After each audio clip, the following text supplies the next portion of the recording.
All right, good morning everyone and Happy New Year. Welcome to our first meeting of 2016. Nice to see you all back, refreshed. I would like to welcome those who are on live stream to our meeting. Pleased to have you here with us today. And I'd like to acknowledge Potawa. Is he still here? No, he's gone out the door. Anyway, he's just here to observe today, I understand, who will be a member of this committee, anticipated member after the Strategy, Policy and Finance from the Te Tātou Aotearoa Board. Could I call for apologies, please? Thank you. That's all, isn't it? All right, someone move that, please. Councillor Sturt, Councillor Rotorua Tate, all in favour, please say aye. Against? Carried. Any declarations of interest?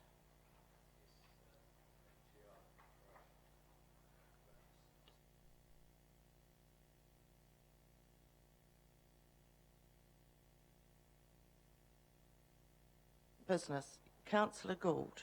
Thank you, Madam Chair. Concerning the horse paddock BMX track,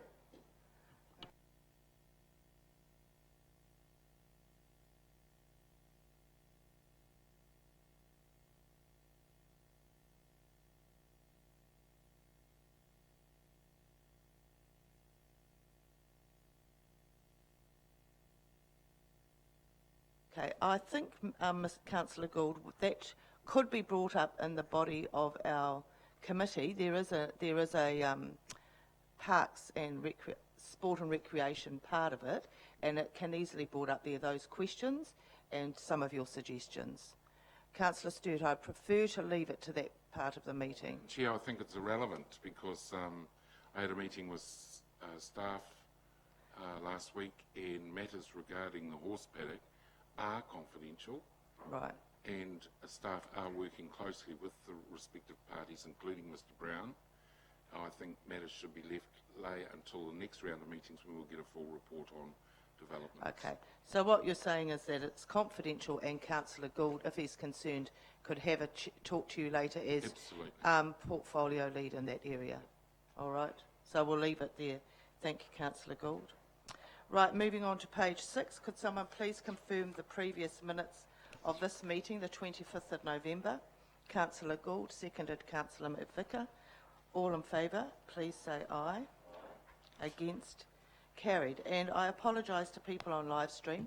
I'm supposed to read it out, aren't I? Because you can't see the paper in front of you. So I will improve there.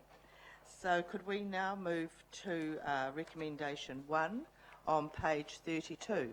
Now, just for you to know, I'll give you a couple of minutes while Linda's getting herself ready, that you have got a piece of paper in front of you, and that is to go and replace the one on page 37. So we're on the quarterly progress towards 2030, and it's the new one in front of you.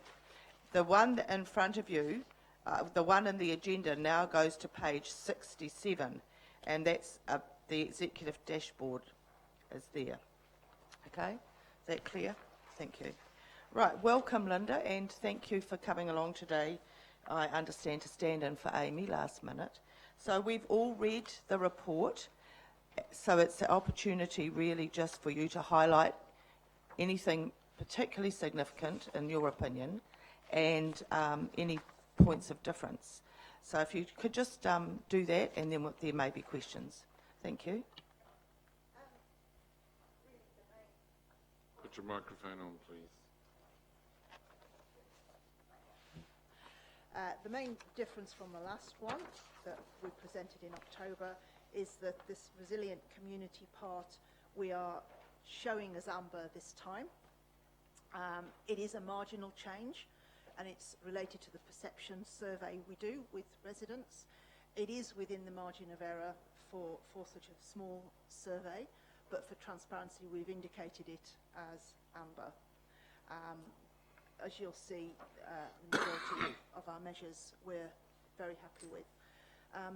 Just want to feedback, I have put in the report, we did look into those other measures that were suggested in the October meeting, and those were researched and discussed, and as explained in the report, the thought was we will stay with the original measures. Then we've got a quarter-on-quarter view that certainly will be very interesting once we've done 4 of them. We can see a pattern.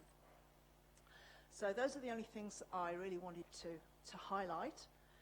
I'm certainly happy to answer any questions. Councillor Tate. Yes, thank you very much, Madam Chair. Thank you.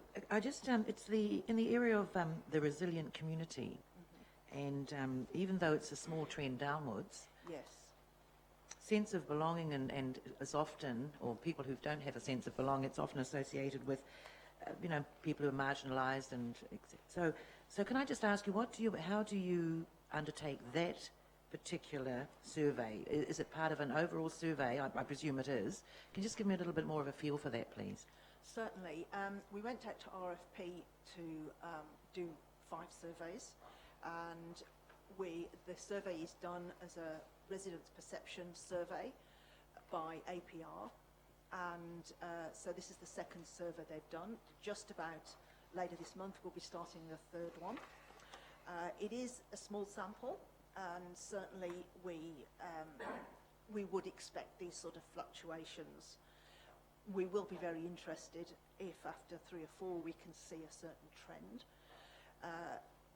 The particular one on sense of belonging, there's a very similar question in the Community Track annual survey that we have done, and our result in August last year was pretty much spot on with what we got from Community Track, and this is just really marginally below that. So it's interesting though that the Community Track 1, where we do actually show a little lower than others in our peer group, and our peer group are councils with at least 3/4 of their dwellings in urban areas. So it's just a matter of interest. Thank you. No, thank you very much, Isa. I'm pleased that we're going to monitor that one. Thank you. Your Worship. Thank you for that, and they're wonderful trends, but the one that I'm interested in is the homes that are insulated and affordable to heat. Yes. There was such a good surge of numbers last year, and much lower numbers this year. Are they still on track to meet a target that's equivalent to last year, or is that a capped number that we were funded under the healthy homes? There's a certain amount of funding allied to it, and the company is trying to move through as many as possible in the time. The funding will end at the end of the financial year. The reason it's showing like that is the fact that we don't get quarterly figures. There's a little bit of a lag with the figures because they have to claim from the government, and so they're only telling us once they've actually claimed that and it's all signed off. So what we're expecting is that although the funding will end at the end of June, we're expecting still some figures to be coming through in that next quarter, and so we would expect them to be at least equaling the previous financial year. Add to that, when we initiated that cooperative agreement with the government, it was for 500 a year. The reason we had more last year was we put some portfolio funding in, and other funders matched it. So, but we do anticipate at least having hopefully more than 500. It was a stretch target at the time. Supplementary to that, if we had notes, because really that you're really saying in June you'll see the catch up. Yes. Yeah. So that a wee note Yes. in each one might actually help us read it Yes. a bit more clearly. That, but we do have to remember it's a quarterly report, Yeah. so you would anticipate that for a number of things. Yeah. But it could be thought about, couldn't Yes, it, Linda? certainly. Yeah. Particularly for something like that. Yes. Especially if they're dependent on government figures. Yeah. Councillor Sturt and then Councillor... Two questions. One regarding outstanding places to play. Neither satisfied or dissatisfied and very dissatisfied equates to about 10%. So I just wondered, is there an opportunity to get, in conjunction with the sport and recreation portfolio, if there are trends coming through there that we could address through our budgets or through construction of new playgrounds, or, I mean, I really don't know why there's 10% of people who aren't satisfied. Maybe they haven't got a bike, but I don't know. The other one is business innovation and prosperity. One of the things that we get criticised about is the number of empty shops. And I know there's been a huge decrease in the number of empty shops. How's that reflected in here? We haven't got a separate measure for that. That was one of the ones we looked into. And we only get those statistics once a year. Okay. So when we get those through, and I believe they are due sometime this month, we can include that in the next report. Councillor Sarank? Vice Councillor Stu. From the point of view of all the details we get as part of the survey, I will certainly pass that on to the portfolio so that they can examine the residents' comments and see the difference from one survey to another. Just before we go to Councillor Sarank, I don't often look behind me, but apparently JP was trying to let me know that he would like to answer the empty shop one, please. So I'll just defer to JP. Thank you, Madam Chair. Madam Chair, just in regard to the monitoring of the empty shops, you know that that relates to a 2016 priority. So again, that was one of the measures we associated with the inner city. So we actually monitor that one annually. So we publish it in that 2016 monitoring report on an annual basis, which should come out in the next month or so. Right, moving on, Councillor Sarank. Madam Chair, just on page 33 of the report, the second to last paragraph, it speaks of community satisfaction and connection, and it talks about a drop from 63% to 58%, and of course this is well below our target of 70%. You have there, it's hard to explain why residents might have started to feel a little less part of their community. What is your best guess? I mean, you've said it's hard to explain, but what is the people behind the survey, what's their best guess?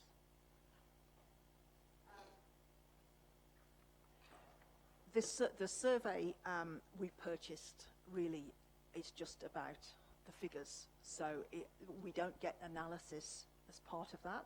That would be up to us as a council to think about what that would be.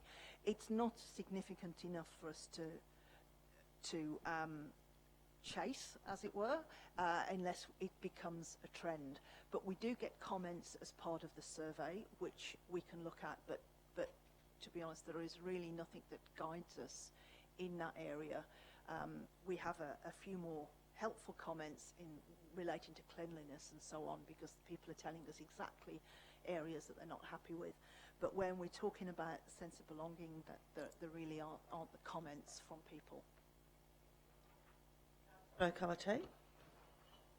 Yes, thank you, Madam Chair. On page 34, that top paragraph, the amber indicator for air quality, and you've said that it's due to increased frequency of cold, still nights, etc.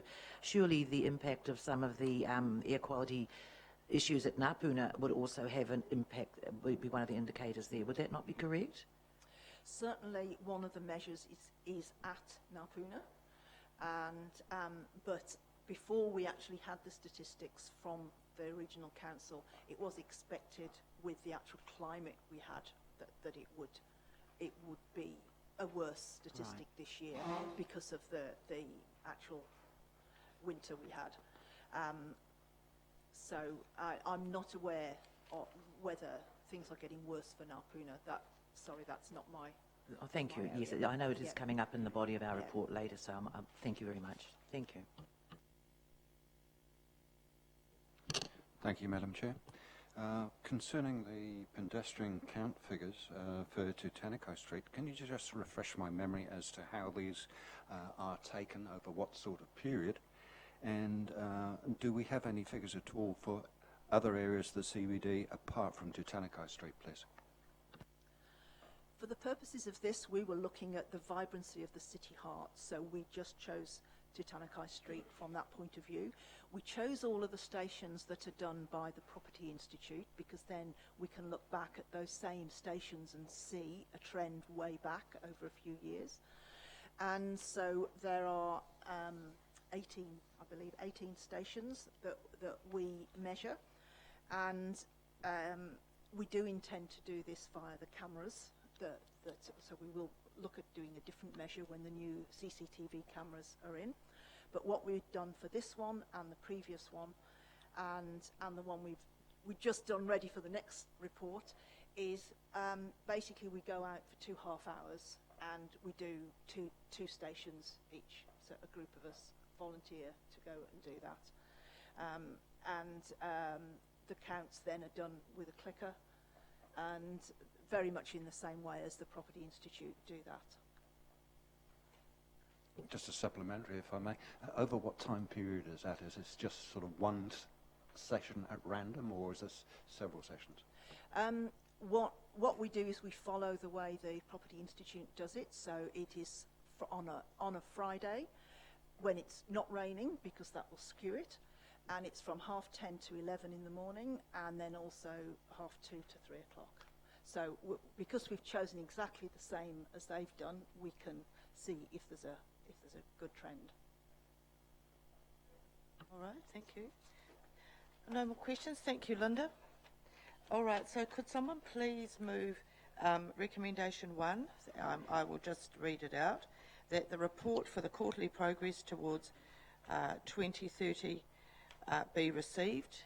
It's moved by Councillor Srank, seconded Your Worship the Mayor. All in favour, please say aye. And then part 2 of that the addition of targets to the report methodology be approved. So that was separate on my sheet. So we'll do that separately. So moved by Your Worship the Mayor and seconded by Councillor Sturt. All in favour, please say aye. Against? Carried. All right, thank you for that. Now we'll move on to finance. Yes, recommendation 2. So I'm just finding page 38. Good morning, Thomas. So could I have a mover and seconder to receive the report that the report financial performance for the 6 months ended December 2015 be received? Councillor Raukawa Tate, seconded Councillor Bentley. All in favour, please say aye. Against? Carried. Good morning, Thomas. Nice to see you. I'd like to give you the opportunity to introduce your report, and you've got your slides for us today. Yes, good morning, councillors. Yes, I've just got a brief presentation, but I'll just take you through. Thank you. So, Council, 6 months into the financial year, it's a pleasure to report to you the financial performance for the 6 months. It's a very good, solid performance, both in operating and capital expenditure. So both those items are tracking well against their budgets, and no issues seen. And as a result, we've done a little bit of a forecast for the year-end position, and at this stage we believe that we will end the year borrowing $2 million less than what was planned in the long-term plan. So how does that come about?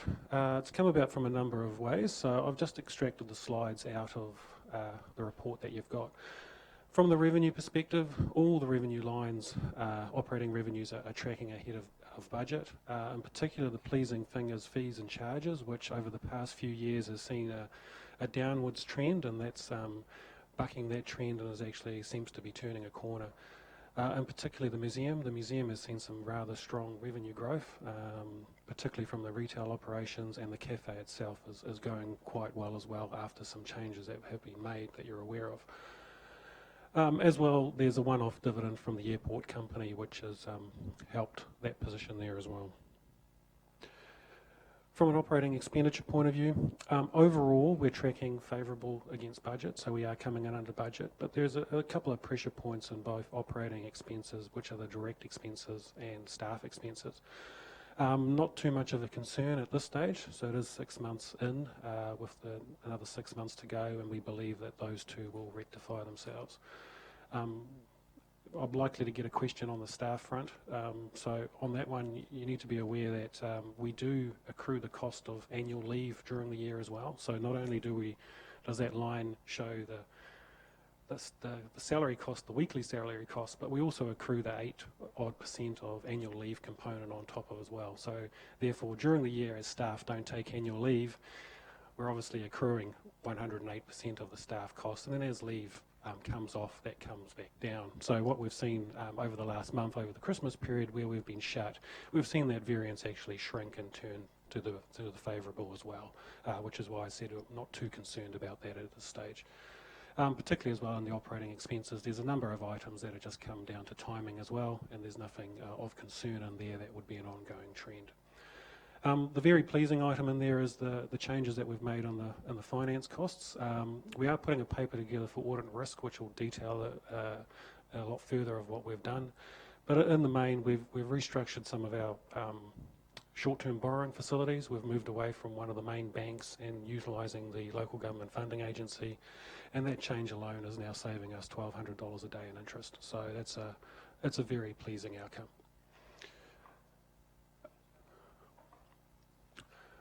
So what does that actually mean? So if we take that operating result, so it is an operating a deficit for the period, because you're aware that we're not including the capital subsidies, which comes in to generate a surplus. When you add back depreciation, and you also take into account changes in working capital, and that's mainly what's happened with our debtors and creditors, it's around timing of rates and those sorts of things, it's generated $4.9 million worth of surplus, of cash from operations, against a budget of 4.3. So we're about 600,000 ahead of budget on that front. The reason why we generate that cash is obviously to pay for our capital works program. So our capital works program itself is looking is behind budget, and it's a consistent trend from previous years. You'll see there that we've spent $8.5 million against a budget to date of 11 million, so about 2.6 million behind. Capital subsidies are tracking a little bit behind as well. Part of the reasons why that's not where it needs to be is timing of some of the roading program, which gets quite heavy capital subsidy, but as well as obviously the stopping of the work to the Sir Howard Morrison Performing Arts Centre, which had a heavy component of capital subsidy. So with that project not going ahead, that is reflected in a way with regards to not achieving that capital subsidy. So the year-end forecast at this stage, we reported to you pre-Christmas that we were likely to be 2 million down on budget, under budget. We are now forecasting that to be 4 million under budget. And that's particularly removing of the work required that was proposed to be undertaken on the Sir Howard Morrison Performing Arts Centre. So overall, when you take into account the forecast drop in capital subsidies and the underspend in capital expenditure, we're likely to not need $2.6 million of funding that we thought we would have. And so when you take the operating result and when you take the forecast position of where we're going to end the capital expenditure, we're therefore estimating that we're likely not going to need to borrow $2 million than was planned. So as you recall, we were planning on borrowing 7 million, and instead we'll only borrow 5. So, last slide. Year-end forecast, as I said, looking good, but as we speak, the team are going around the organisation and doing a full reforecast, and next month we will give you an in-depth forecast of the likely operating year-end result, as well as a more thorough capital forecast result. All right, thank you very much, Thomas. I'll write your names down. I just wanted to comment that it's a really pleasing result to date. And as you've already mentioned, great results from the museum, changing financial arrangements, and the excellent dividend from the airport. So a number of things. And I see you plan to borrow 2 million less, but my expectation is that we actually won't borrow any more. So that's the challenge I put out there for you today, and I'd like to see you work towards this this year. I personally think staff can come up with a plan how you could achieve that in a prudent manner, but I do note that with the potential sales of the 1 million from land, that to me is a little bit underestimated. So that's just one idea of mine. I'll leave it to you to respond to that. But I think that in this year we have cut, as you say, the Sir Howard Morrison Performing Arts Centre. You've done some excellent work. You and your team have done some excellent work already, saving a lot of money. So I'd like to see us actually not borrow any more this year.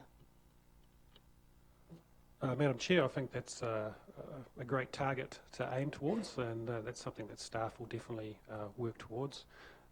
When we come back to you in March's Operations and Monitoring Committee, we can demonstrate how we believe we can achieve that. I think you're right that there are some things in the wings with regards to some property sales and those sorts of things that when we take them into account, we will see as to how close we can get to that target you have set me. It's a target, and I just hope, we don't want to see drop in the things that we plan to do. Okay, thank you, Thomas. That's a very positive response. Councillor Sturt.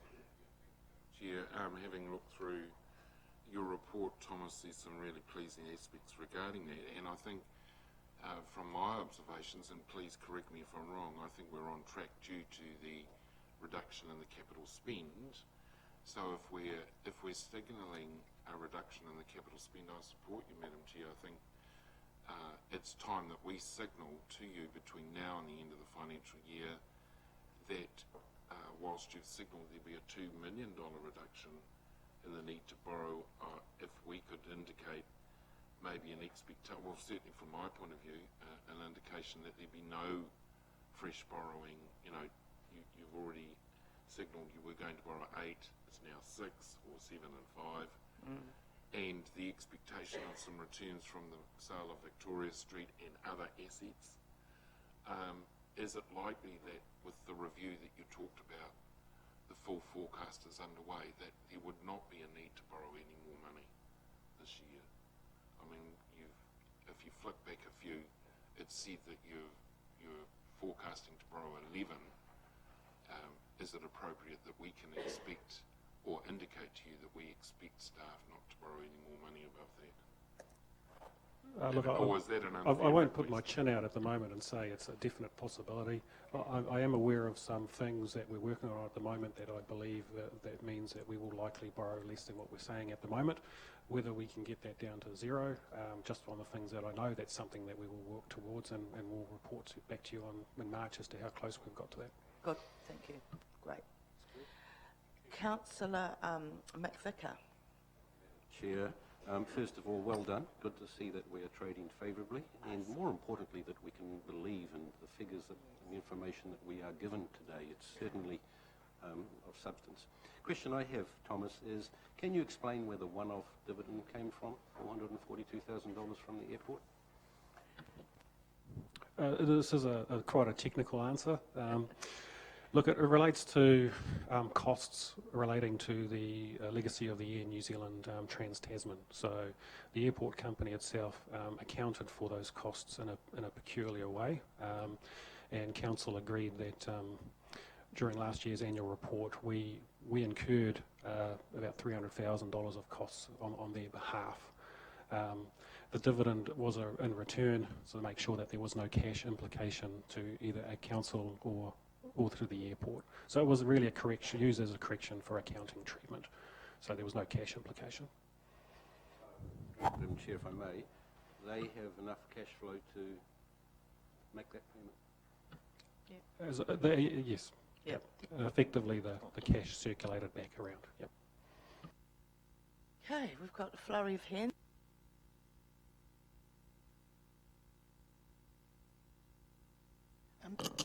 Thank you for your report, Thomas. You're showing that depreciation was up over 175,000. Are you expecting it to be down the next 6 months, or are you expecting that figure to go up? And also, there's a number of other questions. The finance expenses of 249k, have you taken that into account with the less we're paying for the interest on money borrowed, or is that a totally separate account?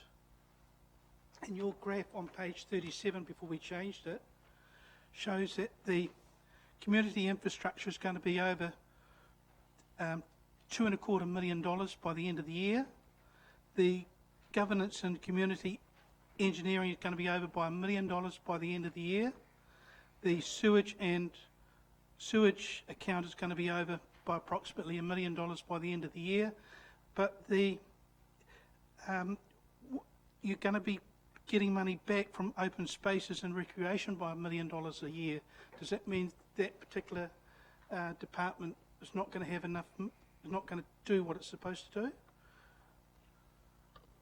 For you, Madam Chair. First of all, on the depreciation front, I do expect that to change a bit during the remainder of the year. You're aware of we're still working through tidying up our asset management systems. Also, when we start disposing of some assets such as Community House and City Focus, we expect the depreciation figure to adjust accordingly. So I don't see any particular issues there, and as well as it's a non-cash item as well. With regards to finance expenses, that includes all our interest cost across all our borrowings. So that there is definitely a result of the savings and the refinancing and the restructuring of our council's debt. And lastly, just with regards to the capital works program forecast, you're correct in that the forecast spend exceeds the budget that was set, but the budget that was set is the 85% funding. So if you look at roading, for example, roading are saying that yes, we have 85% funding if you look at it in isolation, but we look at it at all of council, and they have committed to deliver 100% of their work program. So it's not seen as an overspend as such. They are delivering at their program. And with regards to against that individual budget, it's being managed council-wide to make sure that council-wide capital expenditure fits within the 85% funding that the LTP is allowed. And as I said at pre-Christmas, we sit at about 80%, and as we speak, we're probably at about 78, 77%. So we're well within that funding envelope that was set. All right, moving on now, Councillor. Thank you, Madam Chair. Thank you for your report, Thomas. It sounds like a good news story. My question relates to the Sir Howard Morrison Centre, and by deferring the maintenance that we had allocated funds for in the long-term plan, I think from memory it was in excess of $4 million to earthquake-proof it. A question in two parts, in that by not going ahead with it, are we putting council at risk if something happens in a bad way?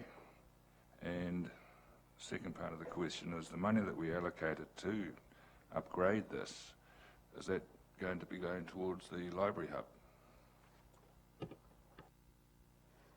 So first of all, I think the funding that was set aside was about $2.5 million from memory.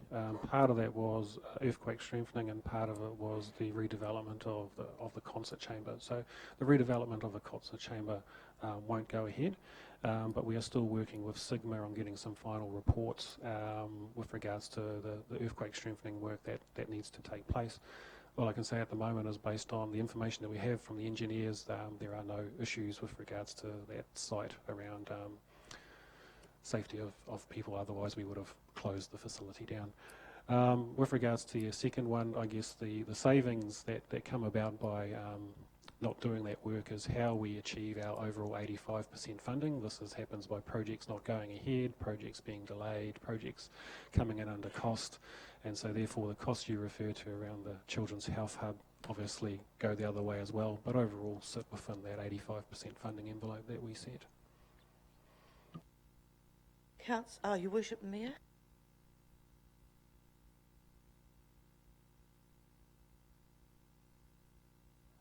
It is a fantastic financial mid-year result, and I think Jeff and the team are to be congratulated. But back to the other issue that we all set out at the beginning of both our long-term plan and annual plan, are we going to be able to look at debt retirement, further debt retirement, or is it too early after a 6-month result?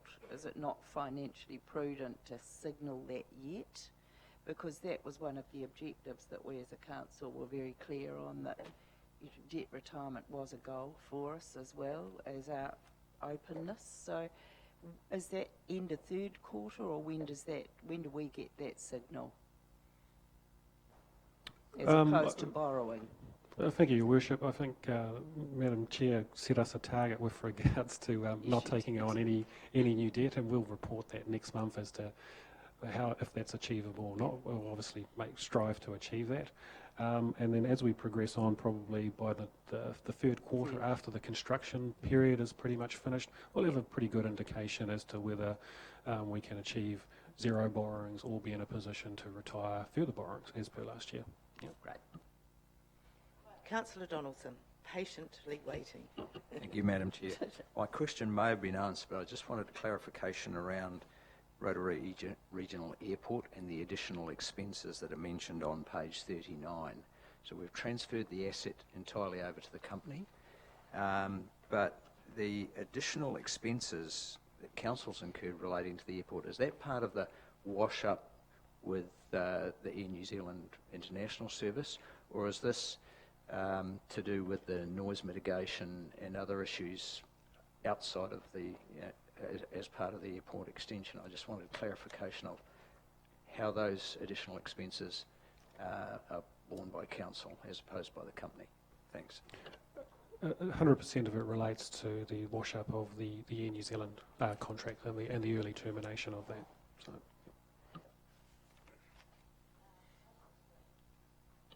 Yeah.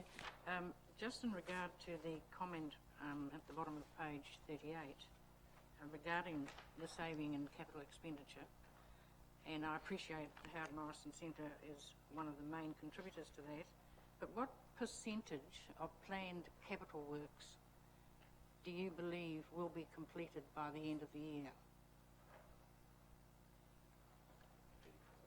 Are we within that? For you, Madam Chair, at this moment we're forecasting 30 million out of the 34 that was set, but I do believe that number will likely come down when we report back to you next month. So at this moment I can't give you a solid answer as to what that would be. I think, Councillor Srank, perhaps some of your questions could be answered a bit more when we get to the executive dashboard. That gives a good indication of progress there. Councillor Sturt. My questions regarding the Mayor's question regarding debt reduction. We'd already set about a plan in the LTP to reduce some debt.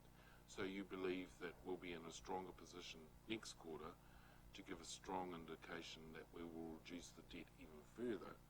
And the other one was the comment you made about saving $1,200 a day in interest payments. That's because interest rates from the person that we were getting, or the bank we were getting it from before, the interest rates are comparable.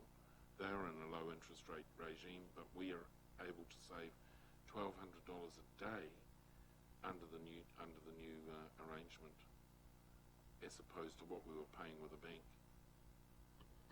Yeah, look, I'll touch on that second part. As I said, audit and risk next month we'll get a detailed report of what we've actually done.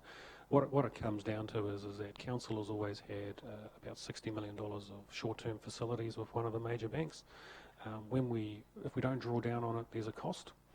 When we do draw down on it, the cost at the moment was about 3.94%.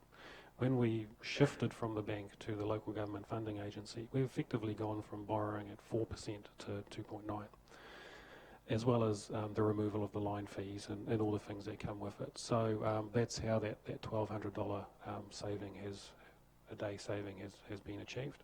So.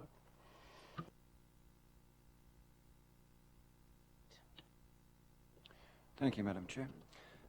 Page 39, Thomas, in your comments about the dividend from Rotorua Regional Airport, which still concerns me a little bit. Can you explain to me where this $442,000 has actually come from? Because my understanding is that if this was from the Air New Zealand marketing expenses, we were paying the marketing expenses to Rotorua Regional Airport to pay to Air New Zealand. If they haven't been paid to Air New Zealand, then we haven't paid them to Rotorua Regional Airport, have we? So where has this $442,000 come from? And secondly, if it has come out of that wash sum, why is it being treated as investment income and not a reduction in the marketing expenses? Look, you are correct, Councillor. So what has happened in the past is that Council funded the airport company, and the airport company had their agreement with Air New Zealand with regards to the marketing funds. The airport company, with regards to the funding that it received from Council, accounted it for in a certain way, which meant at the end of the termination of that there was a little bit of a wash-up that needed to be accounted for accounting purposes. It wasn't any cash impact. To help resolve that situation, we agreed that Council would, at the end of last financial year, so it was part of last year's financial result, was to accrue those additional costs to help the airport with regards to the accounting treatment. And in return, because there was no actual cash outflow to Air New Zealand, it was just a transaction between the airport company and Council, that they gave us a dividend back to make sure that the full loop of funds ended up going back. So there was actually no outflow of funds for Council with regards to this transaction, or an outflow of funds for the airport company as well. So overall, there was no impact for the ratepayers.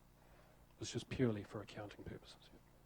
Then why is it being treated as investment income coming off our operating revenue?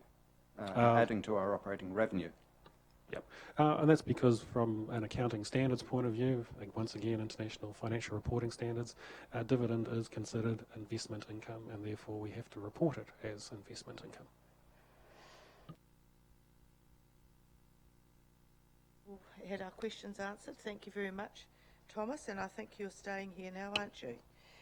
So we will now move to recommendation 3 for, could I have a mover and seconder to receive the report? Okay, thank you. I'll just read it out. That the report non-financial performance for the 6 months ended December 2015 be received. Moved by Her Worship the Mayor, seconded by Councillor Hunt. All in favour, please say aye. Against? Carried. We've already done that, Councillor Gould. It was just to receive the report. And I read it out at the beginning, and if there's any additional change, I will add that and get that voted on separately. So just to help our committee clerk and the flow of the meeting, we receive the report in the beginning, and then we discuss it. So, and I think we've done that for a while now. So, Thomas, are you on your own? You're not inviting anyone to help you at all? Okay. So this is a very comprehensive report, and I'm sure there'll be lots of questions. So would you like to just briefly highlight anything, or do you want to just open it up? Oh, just thank you, Madam Chair. Just briefly, as Councillor aware, we have now 77 measures in our long-term plan with regards to the non-financial performance of Council. That is a significant reduction on previous years. You'll recall during the LTP, we really refined those. Of the 77, 62 have been measured, and about 80% of them are on track. Of the ones that aren't on track, we've just highlighted the ones that are probably at risk of not being able to be achieved by year end, but we do believe that the rest of them we will achieve them by year end. The Mayor. 52, Thomas, about the clean, hygienic food premises and licensed liquor outlets. Is it a concern that there's only been 20 out of 86 inspections, especially over peak summertime? Wouldn't that be the time that we are achieving a lot more inspections? Because there is that risk that we'll get some further analysis. I think it's a bit to do with the new Food Act, but we'll get the expert staff person to respond. It's not just expert. I'll hand that one over to Kurt to answer. Thanks, Kurt. Thank you. Sure, good morning. Madam Chair, at the moment it definitely is a challenge to get through the inspections. We have recently had one new staff member start in the inspection team with the aim of ramping that side of things up to meet the targets.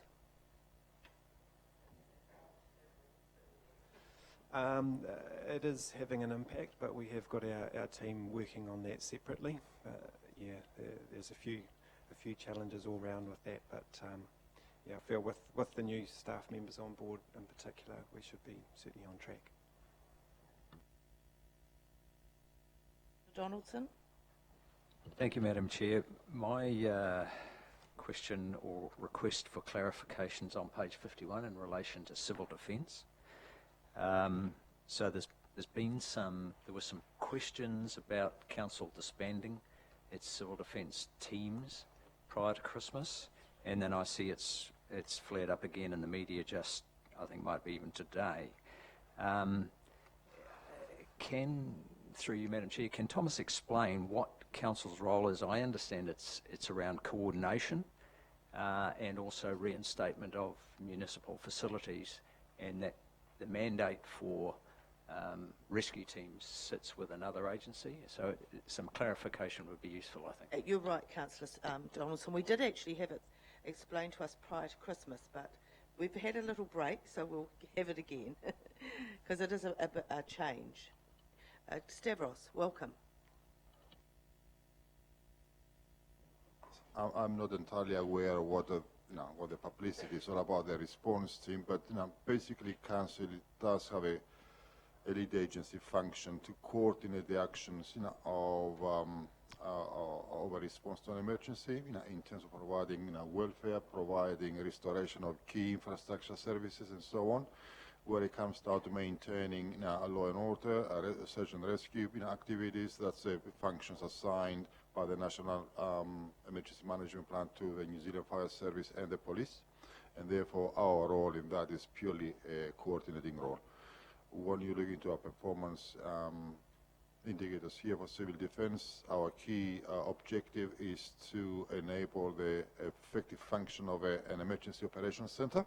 That's why we're reporting up how many trained staff we've got in there, and our continuity planning to ensure that we are able to respond.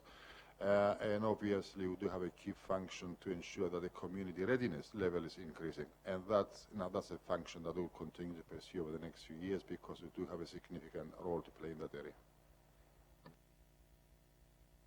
Thank you, Stavros. Right, Councillor Stewart. And gentleman who sat down earlier, I just wanted to make sure that even though the inspections are down, the opportunity and ability of council to respond to food hygiene complaints has not been reduced. And secondly, Stavros, the community readiness function that you talked about includes the retention of the volunteer aspects of those people who have a relationship with our civil defence group. That has been retained and has been reinforced, is it not? Oh, absolutely, Councillor Sturt.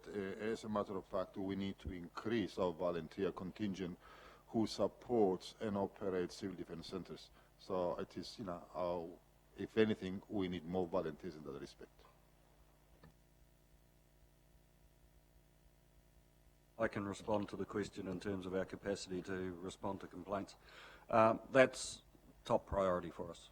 So any complaints that come in, they get handled in terms of our customer request standards. But no, that is not being impacted by the staff numbers. The inspections that there has been a drop-off, which staff have said will be attended to in the next 6-month period because a staff member has been appointed. That is for licensed food handling premises as opposed to liquor licensing premises? Yes.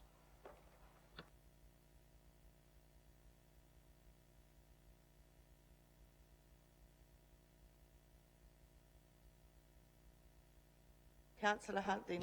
Thank you. Mine's on page 54, and it's actually about the consenting. And I note that the land use subdivision and buildings are down, and I just wondered how they were tracking with the aim was to be at the team at full capacity, and whether those numbers had changed, and whether Paul can answer that.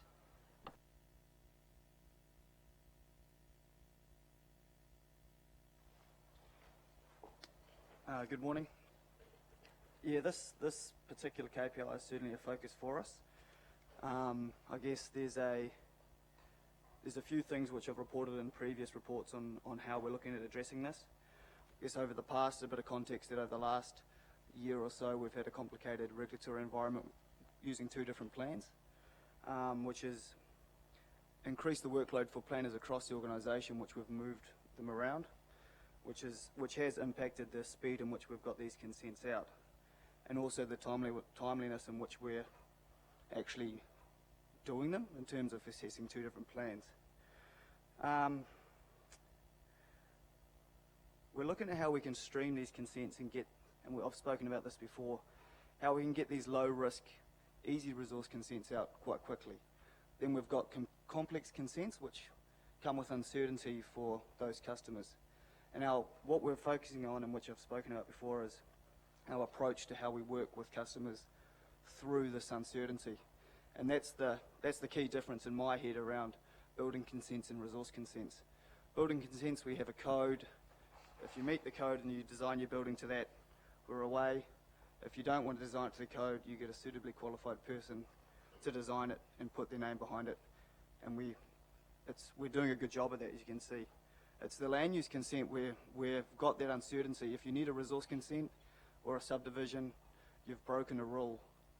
And we're trying to work with customers to get that certainty for them in the end, and not put things on hold, give them opportunities to respond to us.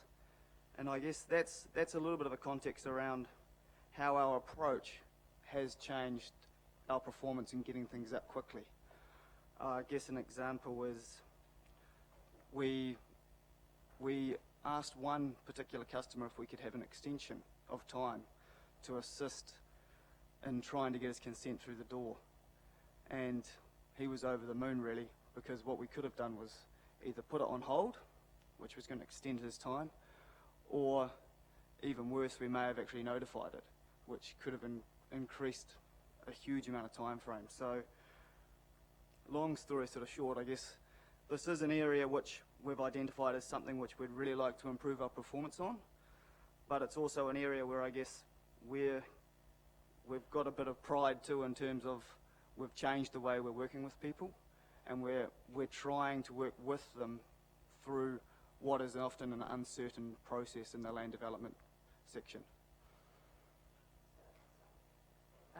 And you've answered some of that. I wasn't aware there were many complaints coming through. Am I correct in that the complaints have not risen due to this because of the understanding you're having with people as they come in through this process? Yes, that is correct. We're working on our engagement, working with particularly our frequent customers, and trying to, provide that certainty through conversations and engagement and things like that. So we are relying on really good working relationships with the industry, and in my opinion, that's why we haven't. This hasn't resulted in a huge number of complaints around not getting, a huge amount of consents out resource consents out really early. Yeah. Would like to just comment further. If I could, Madam Chair, I think this is an interesting measure, and the assumption is that timeliness is the key driver for customer satisfaction, and I don't believe that's the case at all, in fact. I think when someone is actually looking at undertaking a piece of work which requires a resource consent, it's indicative that it's a complex proposal and is outside of the norm with regards to the district plan. The key thing in the past that I think has happened is that it's very easy for us to take a view that the answer is no. And that is actually the driver at the end of the day of satisfaction. Can someone achieve something that they want to achieve which is outside of the norm? And I think that's where the team has actually taken an extremely positive approach, that they worked with people to identify not only the timeliness that they need things done within, but trying to work with them in a way which enables them to achieve what they wish to have achieved. And that's, I think, the key. That's the feedback certainly that I'm getting, that the team is exceptional, in fact, in terms of working with people to make sure that objectives that they have for new developments and so on are able to actually be achieved, sometimes in quite different ways from what was originally proposed in the first place. Sometimes people put in applications that quite fundamentally can't be achieved, and the team is now working in a way to find ways through this which results in alterations and amendments, which takes a longer period of time but does allow ultimately projects to go forward. I think also in addition to this, and Paul alluded to it, the statutory measures are actually measures of days in process. And what that actually allows is for the councils to actually stop the clock. Okay, so you stop the clock ticking and say it's no longer in process. Right? And that's how a number of councils get to that stage. And that's what Paul's suggesting when he asked a particular developer for an extension of time. Right? The extension of time says we will keep it in process, we will continue to work with you to find a solution. The alternative is we stop the clock. We go back to you, you have to find an answer. You then have to find the answer. The clock doesn't stop again until you've got a satisfactory answer. So what you can find in certain councils around the traps is a consent can be issued within 20 days on the clock, but it may take 3 or 4 months in time elapsed, because the clock can start, the clock can stop. And what the team are doing, and where the customer service approach is changing, the clock is not stopping nearly as often now. They keep it in process. And that's what is having an impact on the stats. But it's also having quite a favourable impact in terms of how the developers are viewing the process.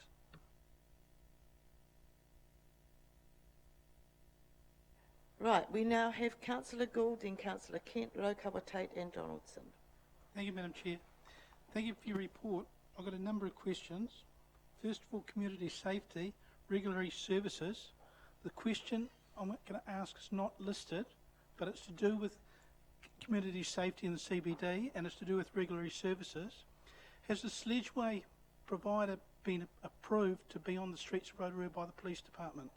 And is there a speed limit to those machines? I will, do staff have an answer? Can we not have calling across the table, please? Thank you, Rob.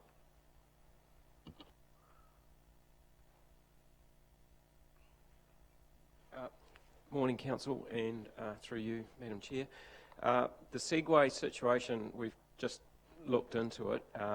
They have the same ability to use footpaths as skateboards and mobility scooters and other similar types of wheeled vehicles. So there is areas in the inner city where they can't go, but also areas where they can go.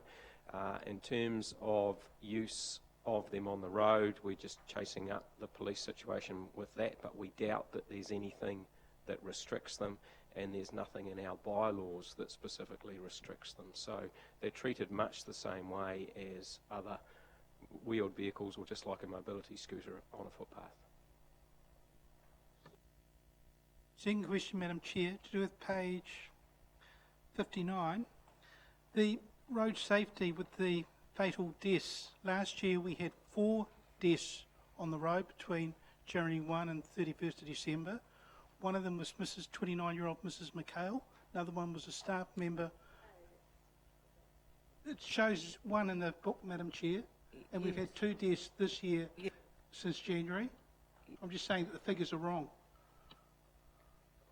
For you, Madam Chair, the figures are to the 31st of December, so if there's been an unfortunate death on our roads since then, that'll come into the next report. And the next question on waste management, there's a lot of red squares there. Is that something which can't be fixed, or you're trying to find a solution to some of those questions, or is it something which is just needs to be adjusted for next year?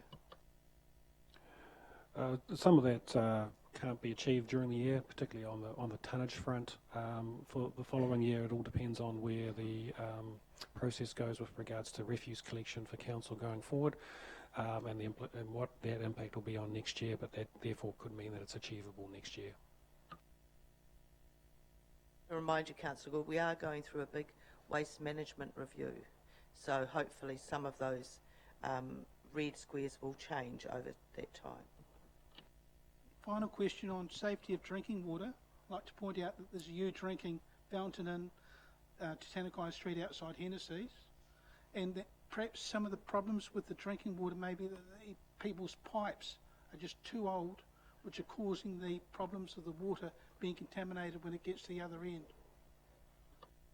And staff, I'm sure, if they're asked, would investigate and help them solve that problem. I do know that they do that. But good points there. Thank you. Right. Councillor Kent. Thank you, Madam Chair. My question relates to page 57 concerning public toilets. We have a target that's been set for 2015-16 of 40% of inner city public toilets meeting the standard of a 2-tier or better toilet classification as defined in the public policy. I see that we're currently tracking only 20 and that you're still talking about us only even reaching 30%, which is only 3/4 of our target by year end. What can be done about it, please? I thought the explanation was very good in the paper, but I'll let Rob highlight further if you need to. Thank you. Thank you, Madam Chair. The change that we've had at Pukewaroa Street has caused a little bit of a delay, I suppose, in the process, and the fact that we've taken out a Tier 2, we've put in another Tier 2, so we've put a brand new toilet in, but we haven't actually changed our performance on the target.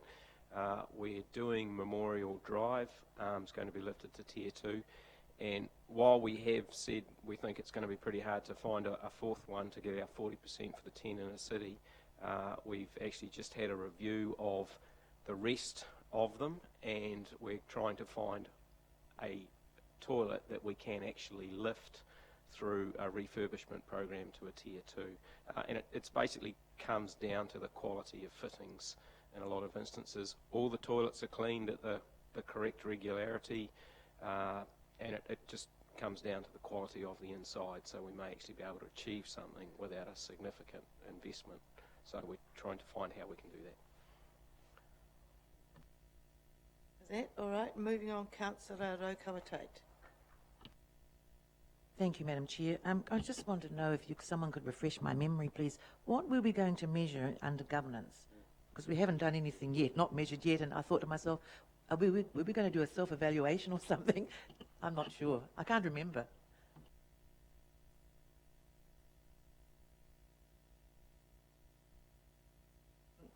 Bring that back Look to that the one next up. meeting. We've all had a little holiday. Councillor Sturt. Memorial Drive toilets are the area that, like we've asked for a priority in terms of borrowing, certainly in this area, priority for me and for the community. And I know, Rob, that they are cleaned on a regular basis, but they are a scab in terms of the quality of them and the smell and all that sort of thing. I know they're cleaned on a regular basis. I've seen them down there hosing it out, but within half an hour of them of leaving, it's back to what it was. And I know we're a tourist town and we encourage tourism people to come in, but there's a lot of independent tourist buses that actually pull deliberately outside that and use that toilet on a frequent basis. But we've also had some major events down there, and I just want it to be a priority, Madam Chair, if we could, that we can bring it forward and get it done. Objecting to that, and it's said that it is the priority. Absolutely, I agree with you. Did you want to make just very quickly? We have engaged architects who are coming up with a whole refurbishment plan, and we hope to. Well, it will be done by the end of the financial year. Thank you, Madam Chair. I just wonder, regarding your comment about the waste strategy, will that address a plan for the removal of the abatement notice over the landfill leachate, either the closure of the plant or a plan to remedy that, to have that abatement notice uplifted? For bringing that up, Councillor Donaldson, because I was wondering why we're not asking Regional Council to lift that. abatement noticed. So Stavros is here to let us know. Thank you. Well, the abatement notice to the landfill is in relation to the leachates flow. When you have a lot of rainfall, surface runoff permeates to the, through the old landfills and surcharges our leachate, capacity. So the reason we are not having asked, to lift the abatement at this point in time is that we recognize that the capacity of the leachate pipe at the landfill is not adequate to cope with any amount of, of rainfall. So the question is, where to go from there, and we have to make some decisions as to how we treat the old parts of the landfill, i.e., seal, stop, rainwater going through the landfill, in order to preserve the capacity of the pipe. So, as you're aware, we are working at the moment, through the market to identify a partner to operate the landfill, and the RFP is closed next week.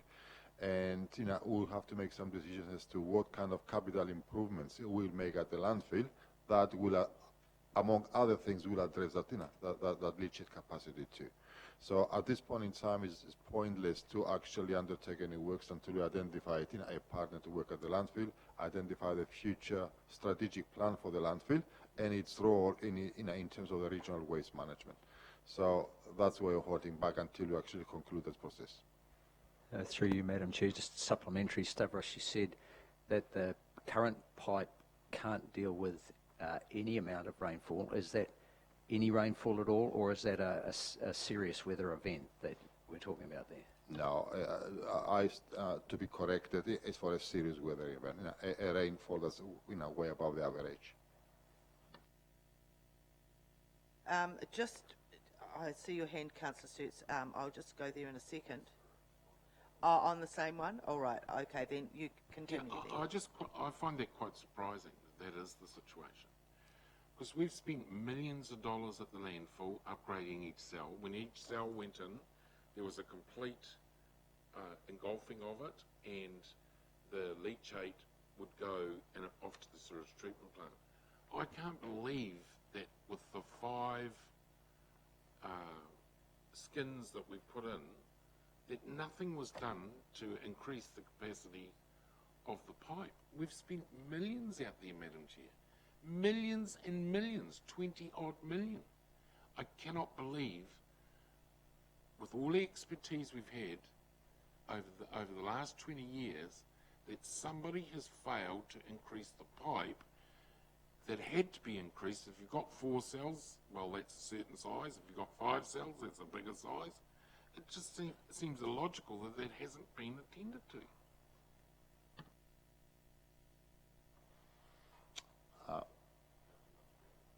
Well, I think the reality is that the current landfill comprises 2 parts. You've got the old landfill and the new landfill. While the new landfill components have been developed in recent years in cells with some sealant around it, the old landfill does not have that facility.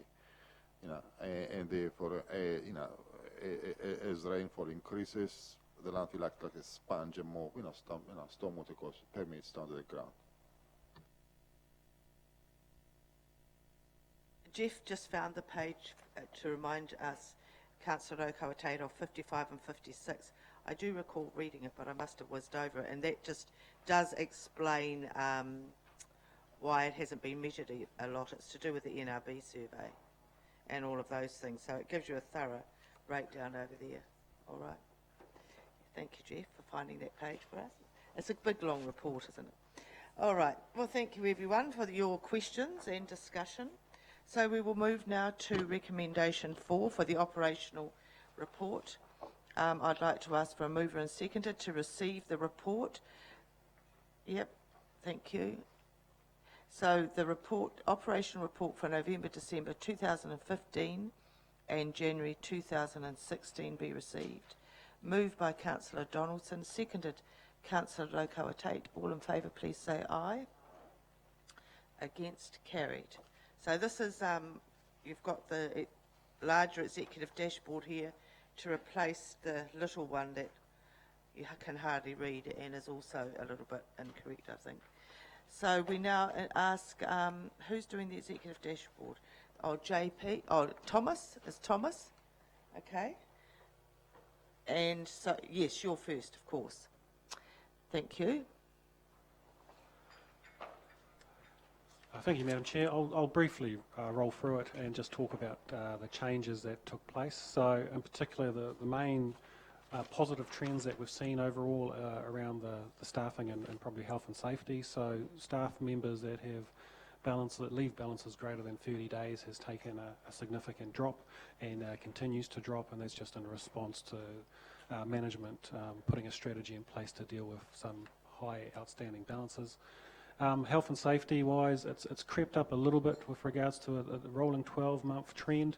However, we are expecting that to come down next month when we report, and that's just purely because back in January 15 we had a situation with a staff member going off work for 35 days due to a back strain, and then that'll pop out of the average, and we expect it to drop back down. It looks like that's it. That's it.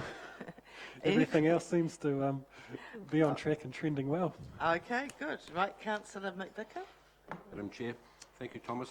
Bottom left, employee turnover. Yes, yep. Last time you reviewed this with us, you indicated that the 18.8% was on the high side and we should be targeting 8 to 10% is the average from memory. It's still going up. Why and what are we doing about it? Look, that it would be of a concern if we were a mature organisation that hadn't had significant change probably 18 months ago, and we're talking about the restructure. So we've had quite a big discussion about that trend and what we should take out of it. I think you need to take into account that the restructure that the organisation went through had a big impact. So we had a lot of staff that were redeployed into roles as well. Some of those staff have found that actually that's not the role that I would like to do, and some have elected to leave the organisation. We've also had new staff join the organisation. Some have worked out incredibly well, others haven't worked out, and that has been managed appropriately as well. And so what we've found is that high percentage is probably a reflection of the tail end of the restructure, and we are looking to pull that down to something a bit more manageable, well, acceptable, which would be around the 10% mark, yes. Thank you. Thank you, Madam Chair. If my memory serves me correctly, at the last meeting we agreed that the employer FTEs would actually show the figure for the whole organisation, not just for the main council. Councillor, that is the whole organisation. It does not include our CCOs, and never has, and it probably shouldn't, because at the end of the day CCOs receive funding from council, and it is a decision from them as to how they staff to what level to deliver the services that they've been asked to deliver. But Madam Chair, we agreed last time round that we wished to see the figure including CCOs. I don't recall that we made a decision on that. It may have been voiced by a couple of councillors. It's not in the minutes, I don't think. But so this is for the whole organisation apart from CCOs. Well, what is the full complement, please, including CCOs? Well, I don't. Do we know that? I would have to ring each of the chief executives and find out as to what their staffing complement is, if that's something that the council wishes to know. I think, to my understanding, the whole point of a CCO is that we set the statement of intent. They put it. We agree to it. They decide how much staff they want. We don't. They're quite independent in that regard, in my opinion. Then, Madam Chair, can I point out that we're including in this chart 18.84 million of airport debt, which was in the airport books. So why are we doing one rule when it comes to looking at the debt and another rule when it comes to staff numbers? I don't think it's a different rule. I think it's the fact that we have to show our total debt. We have to show our total debt. Otherwise, we'd be accused of hiding things, wouldn't we? So we have to show our total debt. I'll be interested to see if any of my colleagues have a different view to me in terms of reflecting staff numbers. Councillor Donaldson. Well, I just am aware, Madam Chair, or I think we're all aware, that the CCOs report to us on a regular basis. And so at any point during that reporting from the CCOs, we can question their level of staffing. But they have to staff within their budget. I absolutely agree with Councillor Donaldson. You've got to compare apples with apples. We should be focused on the core staff, on the business of council, and ask those relevant questions when the CCOs come. It's ridiculous to lump them together. Then we're not functioning as governance of a CCO. We're functioning as governance of council, total council. You ask Councillor those Stewart? questions when they come. I think this is a storm in a teacup. I think Councillor Kent's request is quite a reasonable one. It just needs another line in that graph saying these are the full-time equivalents of CCOs in council, and that's it. I can't see it being a problem. Councillors and Councillor Sturt is correct, but I think it's also worthwhile reflecting on the Mayor's comment that there are two different roles here. One is the acting as the owner of the CCO, effectively, and you have actually charged a board with the control of the organisation to make day-to-day decisions with respect to the oversight of the organisation, which actually would include staff numbers.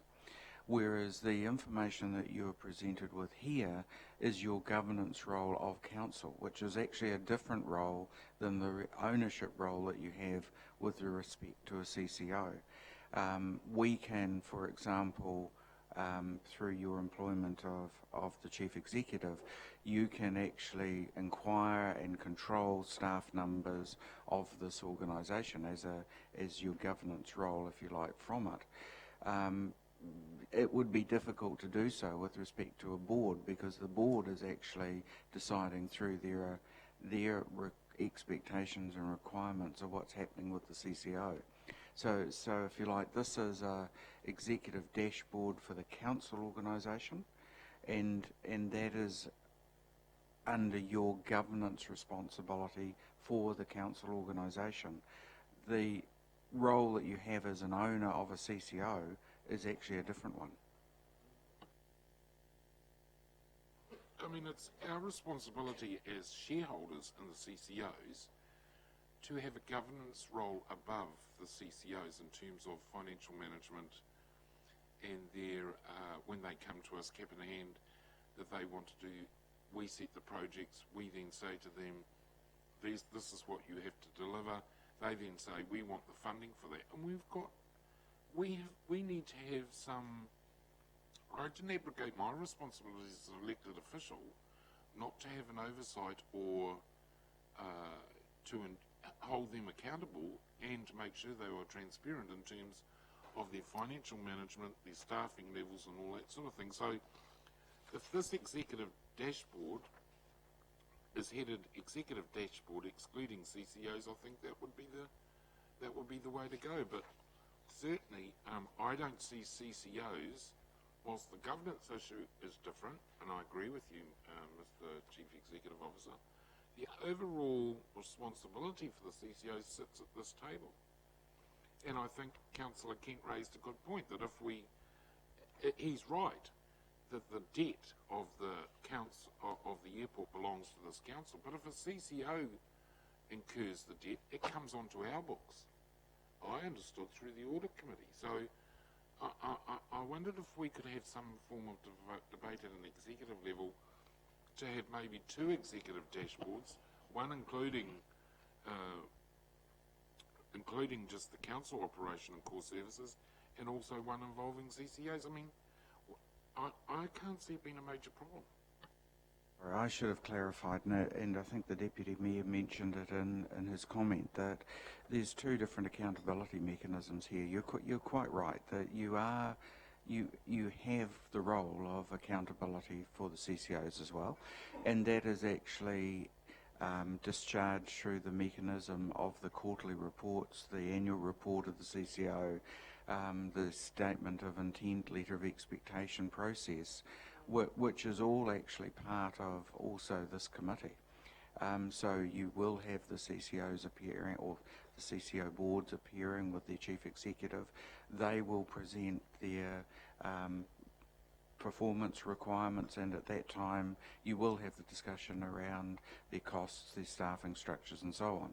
That's a separate mechanism though from this one. Councillor Gould, then Councillor Kent.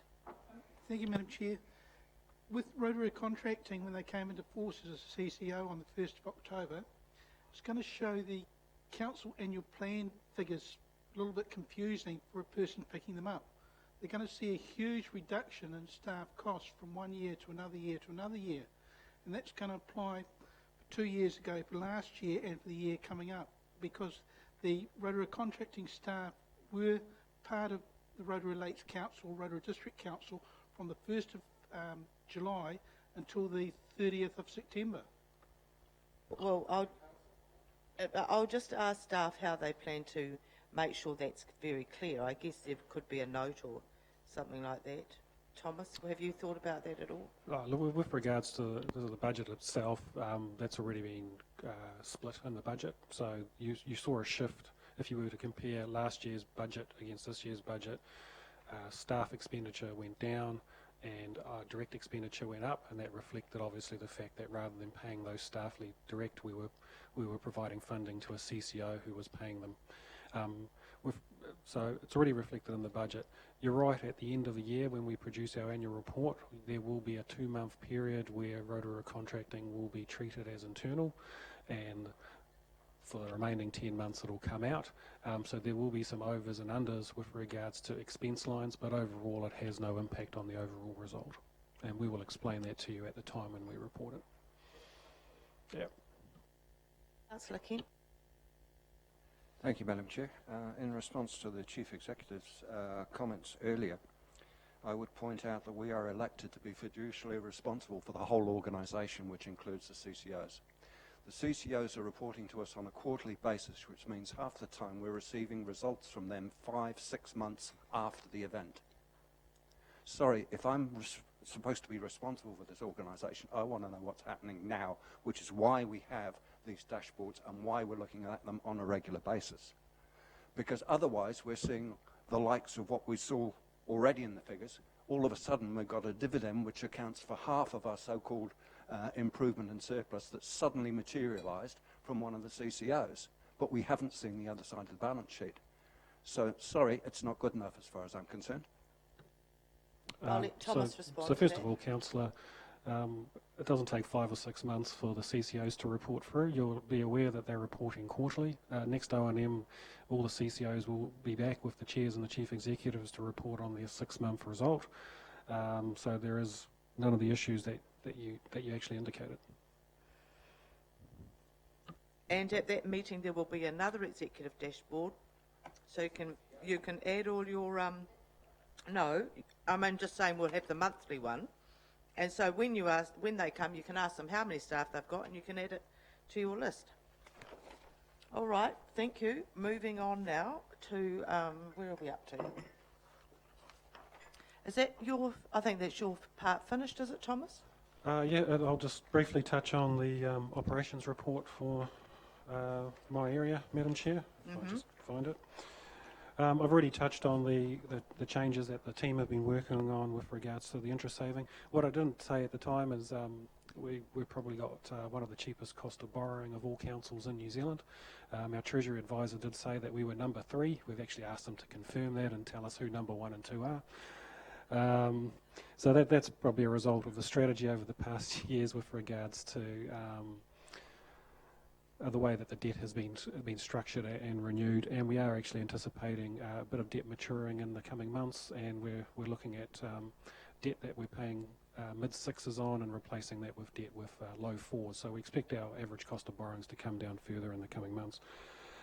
And the other one is probably just the property side. So with regards to the Victoria Street arterials, we've had 6 of the 11 previous residential owners come back and say, no thanks, we're not interested in buying the properties back. 4 of them have been packaged together, so they are 4 properties that all sit next door to each other, and they're going to Bailey shortly and will be placed on the market for sale, and we will look at the others as they come. We get responses on them as well. And the last one I'll probably touch on is the Karamuru Baths with regards to the airport transaction. So that relates to a piece of land that is considered quite sacred, that is being carved off and has to be returned to local iwi as part of the airport transaction.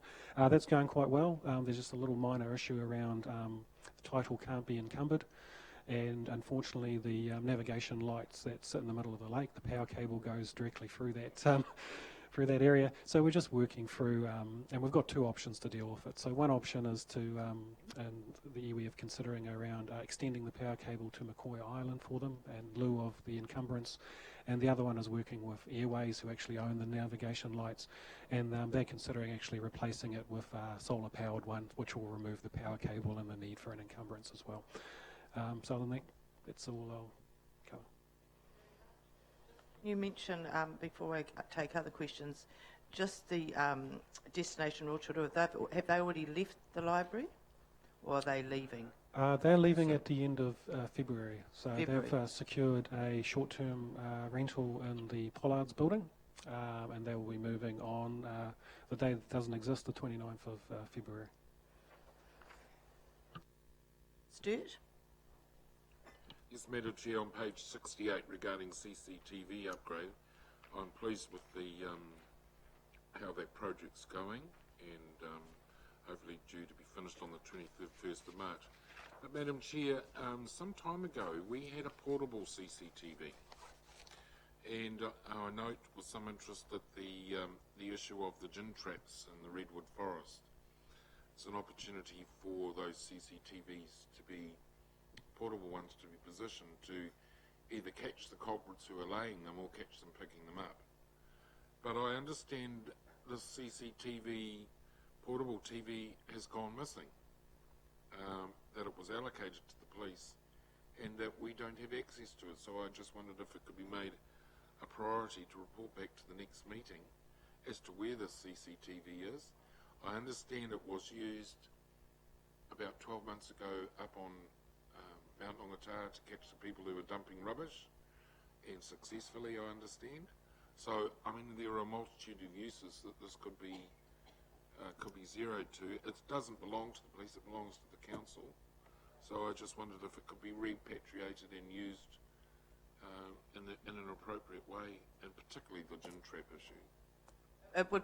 It's a good idea. I know that we did allow the police to look after it, but it appears, it would be very good, Thomas, if we could get some staff member to follow up and find out how often it's used, because we could be using it ourselves. Yeah. And I thought the intention was that we would share the use of that. Yeah, we'll look into that, Madam Chair.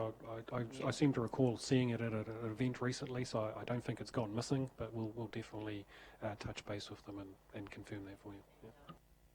Dave would like to follow up with a comment. Just one comment I would make, because I think it's been made publicly and shouldn't stand. The traps aren't gin traps. The photo that we showed in the newspaper was a gin trap, but the photos, the traps that we found are not gin traps. What are they?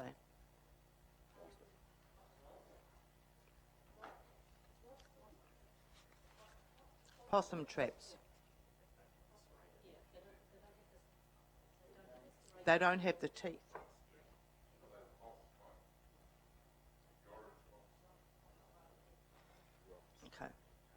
Okay. So we're... No, Rob's coming to give us a bit more information.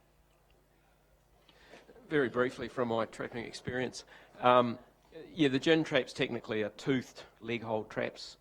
These are the more modern, they're still leg hold traps, so they still stand on close. Well, that's the wrong way of doing it. They have flat faces, so yeah, they're a leg hold trap, but they're much more humane than the old gin traps, and they don't cause anywhere near as much damage. The point is that no one's had permission to put them in there. Correct. That's the point. Yeah. And they're still dangerous. and staff are working on resolving it. And Councillor Sturt is just asking us to get the mobile camera back from the police to help assist as an idea. All right, thank you. Now, yes, Thomas, you disappeared, Yes, and he there disappeared. is two more questions. You thought you were going to have morning tea, didn't you? There we are.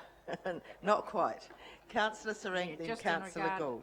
I was a question in regard to Destination Rotorua, and Thomas has told us it's gone to the Pollards building, so is it in close proximity to where the 8 health groups have gone?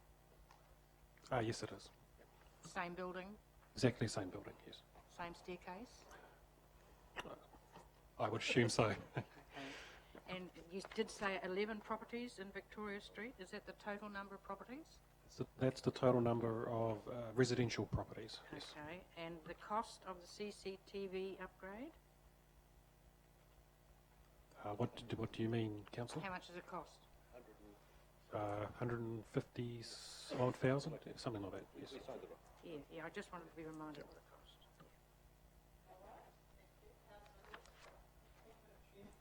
Page 68, Thomas. Your favourite item, finance process. When's it going to be finished? How much is it going to cost? Does it mean we're going to get a better and faster reporting time for finances with the Rotorua Lakes Council? It's pretty fast at the moment, Councillor, but we will definitely get it faster. Look, that project is progressing, and we will look to give Council a presentation on it probably in 2 months' time. So at the moment we're just doing the first phase of it, which is doing a stock take of our systems, understanding extremely well what the integrations are, and then making a decision on what we're actually looking to replace in with regards to this process, and that's really defining what we will mean by an ERP. And once we've done that, we'll come back to you, councillors, and let you know where we're at and the path that we're taking. You'll recall that there's $2.5 million set aside in the long-term plan, and we're quite confident that that's an achievable target within the funding that's been set. Question on page 76. When people phone the council, I noticed a few weeks ago there's a few problems with people trying to get through and they couldn't get through, and I was one of them. Councillor Gould, that is in the next part, so can you hold that question, please? And we'll let Thomas go now and have his morning tea. Thank you, Thomas, for all your answers to our many questions. We appreciate that. Okay, so moving on now to 4.2, the Strategy and Partnerships Group with JP. Good morning, JP. Thank you. Good morning, Madam Chair. Madam Chair, if I can just go back to a question raised by Councillor McVicker about staff turnover. Thomas touched on it as the maturity of the organisation post-reorganisation. I'd just highlight as well as in that process, we've updated the performance review, performance development framework, so that's part of that settling in the new organisation and making sure also that our learning and development plans align with the priorities of the organisation. And through all of this period, and we're continuing to do it, is exit interviews for staff that are leaving. So we fully understand the reasons and the drivers why people have left the organisation, and where we need to take some lessons from those, we are. So that's being coordinated through that people and capability department. So that's why I think we're fairly comfortable and confident that that number should come down, and particularly after we start maturing into the more structured approach to learning and development within the organisation. Councillors, just the couple of things I wouldn't mind highlighting. Just probably the key one is at the bottom of page 69. We had 5 appeals to do with the representation review, and you can just see there that the dates are identified for the 16th of March, so the Local Government Commission will be coming in to hear those appeals, with a decision needs to be back to us by the 10th of April. So that's the process we go forward on this stage. It was in the paper, actually. I saw it somewhere. Yeah, I saw it somewhere. Yeah. Have you got that list, I JP? can't repeat. Yeah, we have seen it. Yeah, I think there was 4 who had made original submissions and 1 new submitter. Now the question then is for the Local Government Commission to determine whether the one that wasn't a secondary submission or a further submission is acceptable. So we've left that for the Local Government Commission to make that decision. Okay, yeah, and they'll decide that. Normally you can't, but we'll see where that goes. All right, thank you for that. And councillors, the only other one there is just to highlight is on I'll page come back. 7T, which is just to highlight there that the nominees from the Te Arawa board will be brought through to the Strategy and Policy Committee for a recommendation through to council by the end of the month. Just a quick follow-up question on that. Are the Local Government Commission hearings public?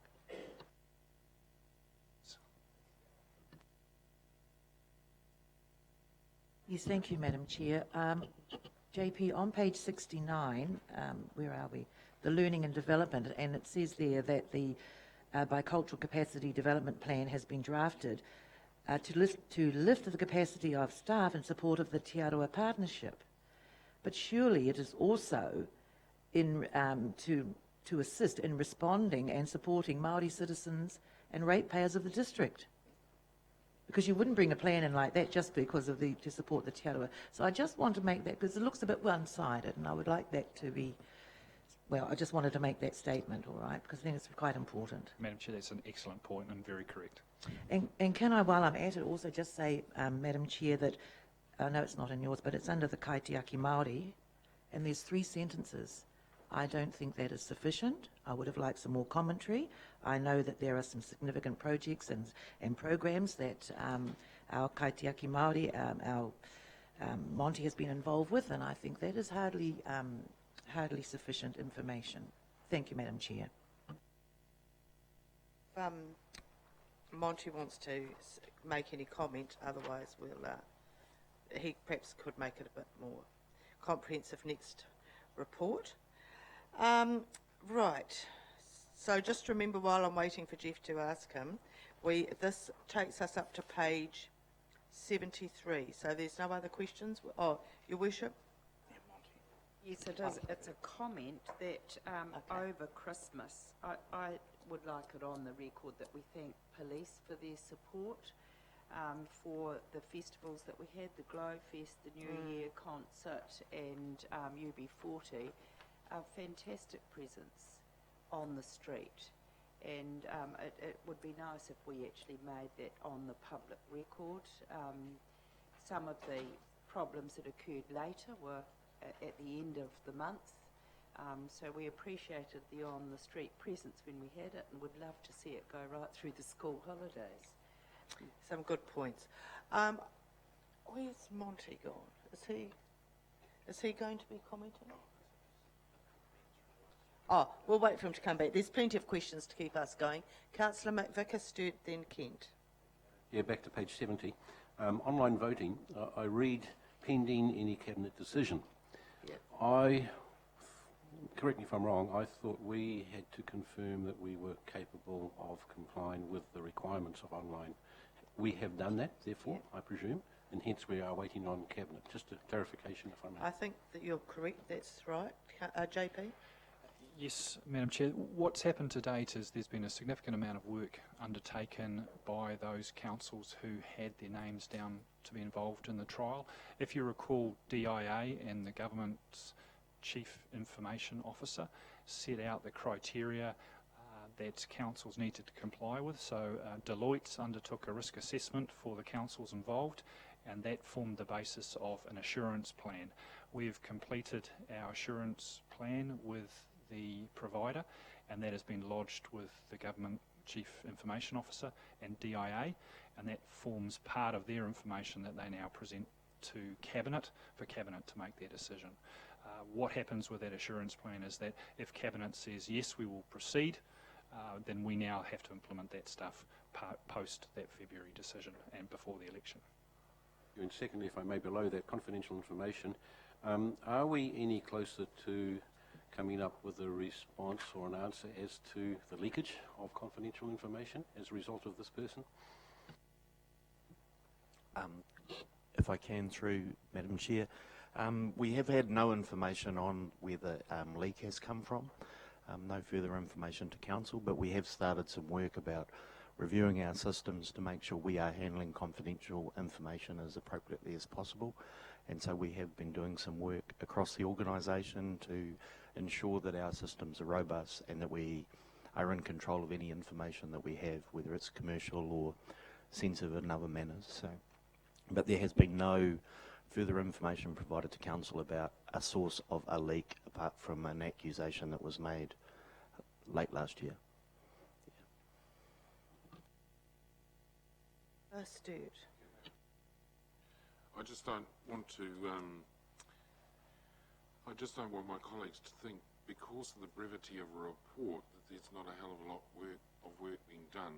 On page 71 of the Sport and Recreation portfolio, it's just a brief update on the strategy that we brought to Council, I think, in November last year. There is a considerable amount of work going on in the Sport and Recreation area in terms of projects, as per the budgets, etc., etc. So I hope that a more comprehensive report will come through next month. Councillor Stewart, I don't know why, but most of them are brief in this time. They don't need to be comprehensive every month. Yeah, we'll see how it all goes, but I'm quite happy with that. They're fairly brief this month. Councillor Kent, then Councillor Rokawate. Thank you, Madam Chair. My question relates to the bottom of page 72, talking about the night market. Seems to be a rumour flying around at the moment that the council is operating the night markets at a financial loss. Could we have some comment on that, please? We'll find out from someone who knows. Craig, do you know?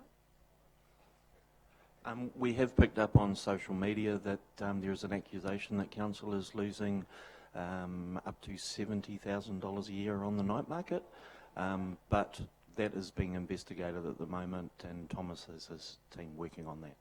That's just been in the last 24 hours, so Okay. JP might have some more to add.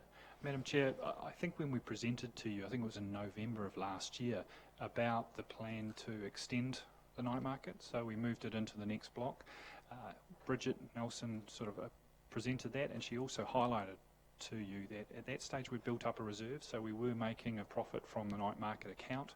I think the balance was sitting at something like $20,000, and that was used to purchase additional stalls, and we had intended to keep operating the market at a break-even point. So what we had been looking to emphasise in that second block was to provide additional entertainment and really make it a more of an attractive venue for families to come and participate. So really our motive around the night market is to support the vibrancy in the inner city, to obviously extend the market, and then hopefully it will grow in its success, but also make sure it's appealing to as wide a cross-section of our community as possible. So that's the driver, and we're trying to keep it at least cost neutral, and certainly that's what we had presented to you in November.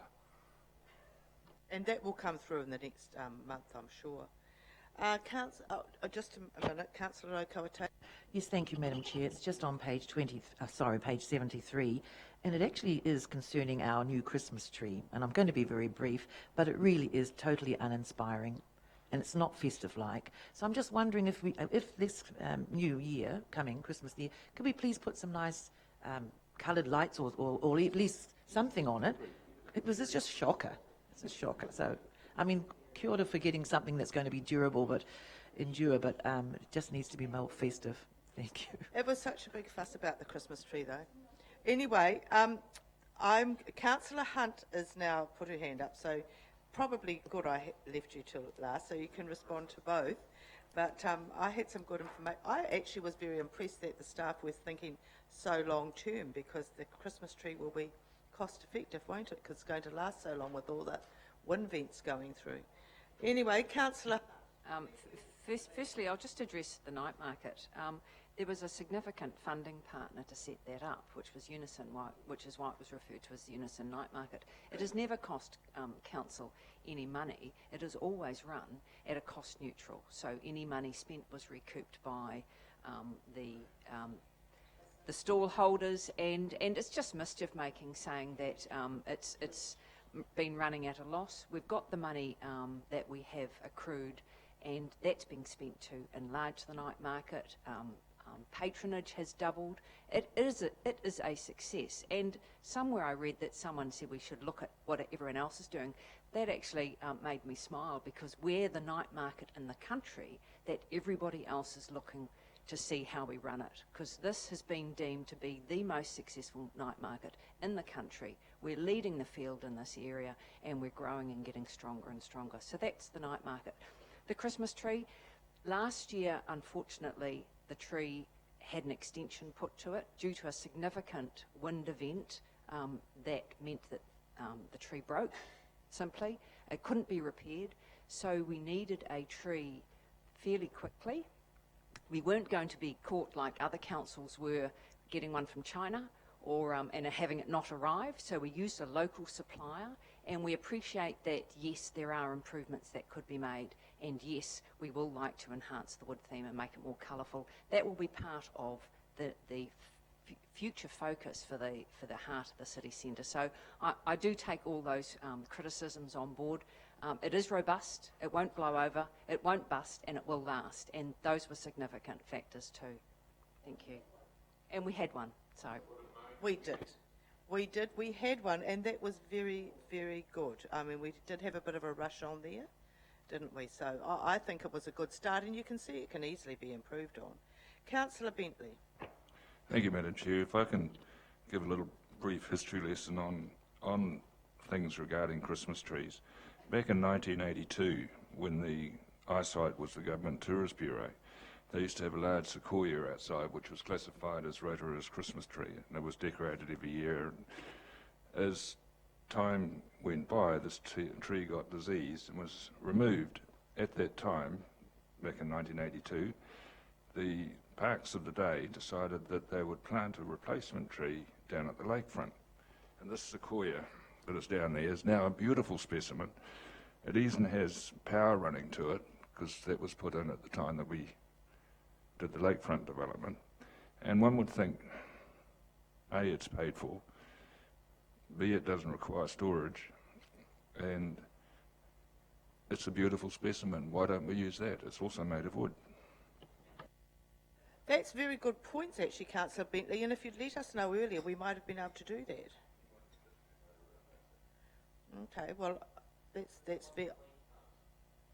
I mean, there's probably plenty of people that don't know that, so it's good to let us know that, and perhaps we could look at that in the future. We can have two, exactly. Right, now, Monty, thank you very much for, just to update, and next time, if you don't want to speak, you'll have a longer report. Thank you, Madam Chair. And to respond to the question raised by Councillor Ting, and good morning to you all.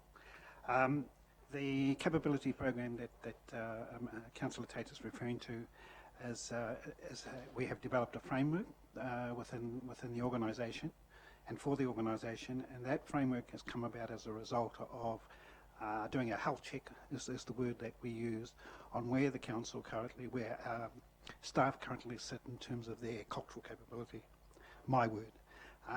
So within that now we have developed a framework, and the framework has its goal of obviously of increasing that capability. So there is a capability development program. Part of that is the visionary document, which says that we as an organisation would like Māori to be, we would like to be an employer of choice. So part of that includes also reviewing our policies and procedures and how we can respond better. Building effective partnerships is also part of that. Addressing long-standing grievances is also another component. The framework really, while it has some new components, is really collected together other work that has been ongoing. The name we have given the program is Te Amarangi ki mua, Te Hāpai o ki muri. And Councillor Kent raised a question where he was requesting more information this morning so he could be more effective in his role. That phrase, Te Amarangi ki mua, Te Hāpai o ki muri, highlights the need for us as a staff to work together. In summary, it in effect could say that we are only as good as the front end as we are at the back. So it requires a kind of a partnership in working together with better understanding of how we can be more effective in our roles. very much for that update, Monty. Appreciate that. All right, now we will move on to Dave Foster, who has exited the room. Councillor Donaldson, did you... Yes, just subsequent to Monty's comments there, I'd just like to express, I think, some praise for the council cultural group who, during the school holidays, because we didn't have a school party available for the cultural items as the citizenship ceremony, our own cultural kapahaka group performed and did so admirably, and it was a delightful ceremony. But it's just an indicator also, while we're on that the increase in immigration is also being felt by this council. So we're struggling. We're not allowed to hold citizenship ceremonies during the electoral period, so it's a real issue. The pressure is on to get all the citizenship granted, due to the increasing numbers that we have coming here to Rotorua. So that's, I thought, quite interesting. It is, thank you for that. Is this your worship? And a comment on that, it was the Waiata group is very strong, but it's the question of councillors being able to go to their rehearsals if they want to learn themselves and participate. It's quite delightful when you see staff and the CEO's wife and others actually getting some real strength here in our cultural presence. So it would be open to councillors who are really keen to learn.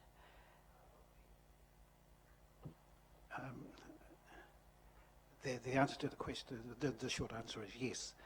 You'll see that there are parts of the program that are going to be rolled out where obviously opportunities for councillors to attend. Oh, thank you. That would be very useful. Thank you, Councillor Stewart. We won't go on to that right now, but thank you very much for that idea. All right. Thank you, JP and your team. Right, Mr. Foster, do you want to introduce... Are we going to go straight to Stavros to give a presentation of his Skyway? Or do you want to do a few highlights first? Yes. And while they're coming, I'll just quickly... I haven't really got anything to add to the report. Rob's going to do a brief rundown in terms of the footpools at Kuria Park, and Stavros is going to give a brief presentation because it was easier to do it as a presentation in terms of the cycleways and where that's up to. So I'll pass across to Rob. Okay, thank you. Thank you, Madam Chair. This will be relatively brief. I think I only have 4 or 5 slides, but basically part of the long-term planning process was to spend $250,000 a year for the next 2 years in Kuria Park looking at major developments, and we also had a significant number of fairly large renewals to be doing in there. So we'll kick off with this diagram here, which technically shows that we're doing a fairly large job on the number 2 footpool shelter and surrounds, which is the footpools closest to Ranulph Street. And also everyone will be aware that we're doing some significant investments on the boulevard. The boulevard has got complementary funding from Francis Moss Board Trust as well as some of the cycleway money, and so that's allowed us to actually extend some of the work in the park that we've got planned for this year. There's a whole heap of other asset renewals that are going on there. One of the big ones is the paddling pool, but we're also looking at a new range of interpretive signage which we've been working through the Ngāti Whakaui Gifted Protocol group to make sure that we're telling the right message as we're going through the park. So the footpools area, from everything I can find, I'm pretty sure this was built in 1960 or 1962. Some of you might, I don't want to say, it was before my time, but it's an area that has had a number of deferred renewals over quite a long period of time. We've got some significant slumping going on in the right-hand side of the picture as you're looking at it, the back of the outside pool, and also the floor has changed a bit in the main building. or the main sort of shelter in the area there. It's also got a raft of old school design issues that don't lend it well to crime prevention under the current environment. So it's an area that's needed quite a bit of work, and you can see that there's some garden work and fences and all sorts of things that's been happening. The other thing that there's been increasing pressure on these pools, that a lot of the tour buses that are going through to Kurau Park are stopping in the Ranulph Street car parks at the moment, so it certainly seems to be an area that's getting an increased level of use. So what did we do with this in terms of looking at the renewals for it? We invited 2 local architect firms to come up with some concept designs, and these were produced just before Christmas. The design chosen by Architecture Aotearoa, or Fred Stevens, was basically chosen, it most fitted the brief in terms of balancing some contemporary design and fitting some of the partnership direction that the council's heading in terms of cultural elements as well as the natural features of Kurau Park. So this is the shelter for those number 2 footpools in the main building that we're looking at getting further work done on. It also involves quite a bit of landscaping around it in terms of making it actually a bit more of a family-friendly area. The intention is to move the paddling pool, which was quite a way away, closer to this area, create some similarly designed entrance wahara type features, more tables and kids space and barbecue areas and things like that. That's an aerial view. The other thing, of course, is we've had to incorporate the heating systems, which is in the tall area there, the sort of upright structure. That's shrouding the whole mixing system, which has had some fairly significant needs to repair because it's, again, it's been there for a very long time, and the thermostats and the way that it controls water temperature have required continual maintenance and a lot of work. So that's part of this as well, is making sure that's all sorted out. And then also there's the outside pool area, which will remain as an outside not covered area. Yeah.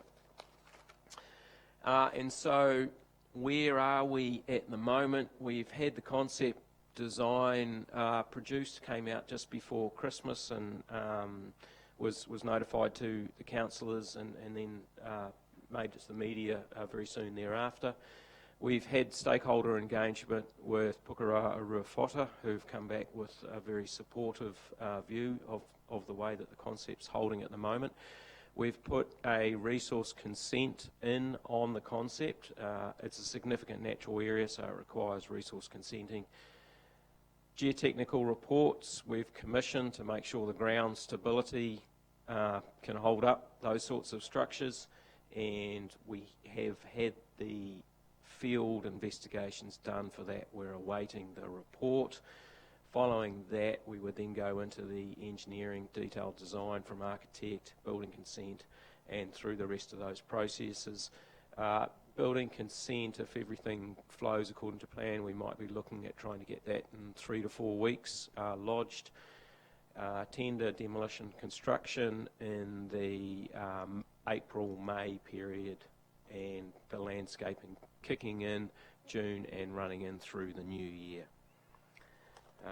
So that's about it. Any questions? Yes, there are, from Her Worship, and then Councillor Sturt. Thanks, Rob, and we've had great positive response to this design and the fact that we're doing something down there, so well done to Open Spaces. When the Mayor of Beppu came and we walked around and had a look, it was interesting to see over the road from where the Saturday market is, there's quite a lot of slumpage in the green space that seems to be quite, that had been after that heavy rainfall, but it was quite more marked than it usually is. And are we monitoring that area as well? Because I know that's where the geothermal water theme park goes, and it looks like it's a perfect place for it, really. But are we monitoring that? Because it looked more visible than it usually is. Yes, you're correct. It's actually not ground slumpage, it's a drainage issue. The pool immediately by that area where basically it's been taped off, that pool's overflowing.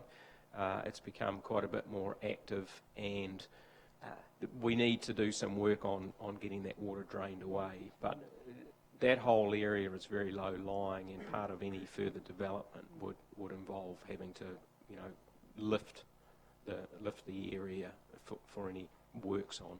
But yeah, it's an area that we are working on. And the only other comment was over the holidays, because we were here, I couldn't believe the numbers of people in Quedo Park. It's quite phenomenal now that you've done that undergrowth lifting. So this is going to be another asset that we're going to get very high volumes of people through there. It's becoming a real community asset now, sort of woken up again.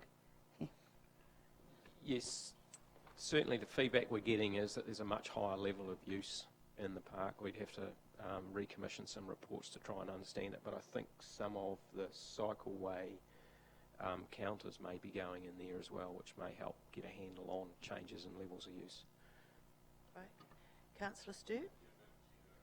Complementary to what Her Worship said, the number of cyclists going through there is huge now too, so there's a dual use issue in terms of the foot space.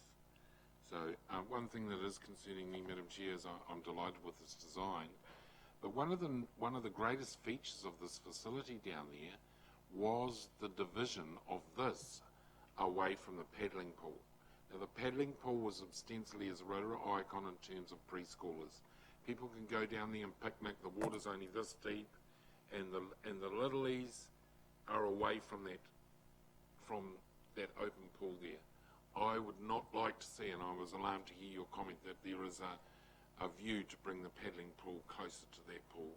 I think it should keep well away. It's a separate type of use, because we certainly don't want preschoolers falling in that open area. There's always been a path with high hedges so the littlies don't get attracted over there. So I'm absolutely delighted with that design and how Fred has utilised where the bore's going to be over the top with the palisading. I think that's absolutely brilliant. But for God's sake, leave the kids' paddling pool over where it is. It's the only free pool space in Rotorua, and you're right, Your Worship, it was just New Year's Eve, Christmas, the number of people that were down there paddling with their lilies. I want to retain that as a feature down there. So I just raised that as a point from the community. Okay, I'll just make a comment. When I read it, I actually thought it was quite a good idea, because you could watch your little ones and maybe have, but I'm not going to get into this. This is your portfolio, but I would be interested in perhaps understanding the thinking behind having them in closer proximity, and perhaps if we could bring that up at some point, because I think that I could actually see some benefits of having it closer together. So I don't want to necessarily get into that. This is your job and portfolio, but I thought actually that could have some benefits, contrary to my deputy. And I would also ask, the only question I had on this is, do you have plans to put a drinking fountain in? Because they're being very well used, and just to minimise rubbish, and people often want to have a drink of water and refill their bottle. Is that planned at all? Because I know it's concept, but has that been thought of? The idea of the area, and this is part of the paddling pool discussion that we'll have later, is to create a family activity area. So I haven't seen the detail, but it would be very fitting to have a drinking fountain there as well. Right, Councillor Gould, then Kent. Madam Chair, thank you for your report. May I suggest you put somewhere in your budget a little sign with Mary in English, explaining the terms of Kurau Park. Just, we get a lot of visitors come through, and that would probably go down quite well. My observation when I went through there with the Japanese Merrill group was that they loved the Kurau Park. They loved the children using the playgrounds with a vengeance, and the kids were smiling, no accidents, anything like that. But to me, I noticed that the bins, are they going to be changed? Because that just a little bit, which is just letting the place down just a fraction. The pathways are nice and wide, and the barbecue was there, and the U-tables were out on display, and the U-tables were actually getting used a lot of the time when people drive past Lake Road. Yes, Councillor, you're right. Things like the bins are seriously out of date. It's part of the renewal program to look at the bins and a lot of that park furniture. We've been doing work on the big picnic tables, and so we've got them out of the way. I think there's probably 3 different types of bins in Kurau Park, so we want to get everything looking the same. And your comments about signage as well, that's part of a renewal program to redo. There's probably at least half a dozen old acrylic fronted signs that have been geothermally affected that tell stories about the lobster pool and things like that. They're all being redone through discussions with Ngāti Whakaui to make sure that we are telling the right message. So that program is underway. Yes, the rubbish bins will go through a renewal process on those. Yeah, but I'm assuming you're talking to our waste team about the bins? Yes. Because we do want a standard around the Yep. whole city. As part of the whole of the waste management review, we want hopefully to have recycling and rubbish and glass and all that. So we're hoping to have a consistent standard coming through towards October. Okay, Councillor Kent. Thank you, Madam Chair. Just a simple question. Do these footballs have to comply with the pool fencing regulations? They do have to comply with the fencing regulations, and I think the minimum depth is 400, maybe 400 mils. Yes, it's 400 mils. They were actually about 410 mils with the replastering that we've just done. They're now under 400 mils. So they don't need to be fenced. Interesting reports. Thank you for coming. So your next person is Stavros with the Skyway and Jody. Thank you. While they're coming, just to remind you that this whole report for Dave's team, performance and delivery, goes right up until page 93. So if you have any other questions after Stavros's presentation, feel free to ask them before we go to confidential. Hello again, Stavros, and we look forward to your presentation. And Jody, thank you. Hello again. Very briefly, just to carry out with a quick synopsis as to what to do with what Skyway, cycling planet is. As you see on the map there is just our ambition to equip the city with an urban cycling network. And obviously, there's often question about as to the difference between cycling and driving and so on. And the reality is that cycling is not for everyone. But however, people want to have the choice. And as you'd appreciate, this district has developed close to 200 kilometers of rural and mountain trail tracks around the districts. And now we are trying to bring together a 25-kilometer urban cycling network to complement that tourism attraction for our districts. Now, obviously, the benefits of an urban cycling network, in terms of enhancing our current tourism destination, profile, they revolve around there are economic benefits, there are health benefits.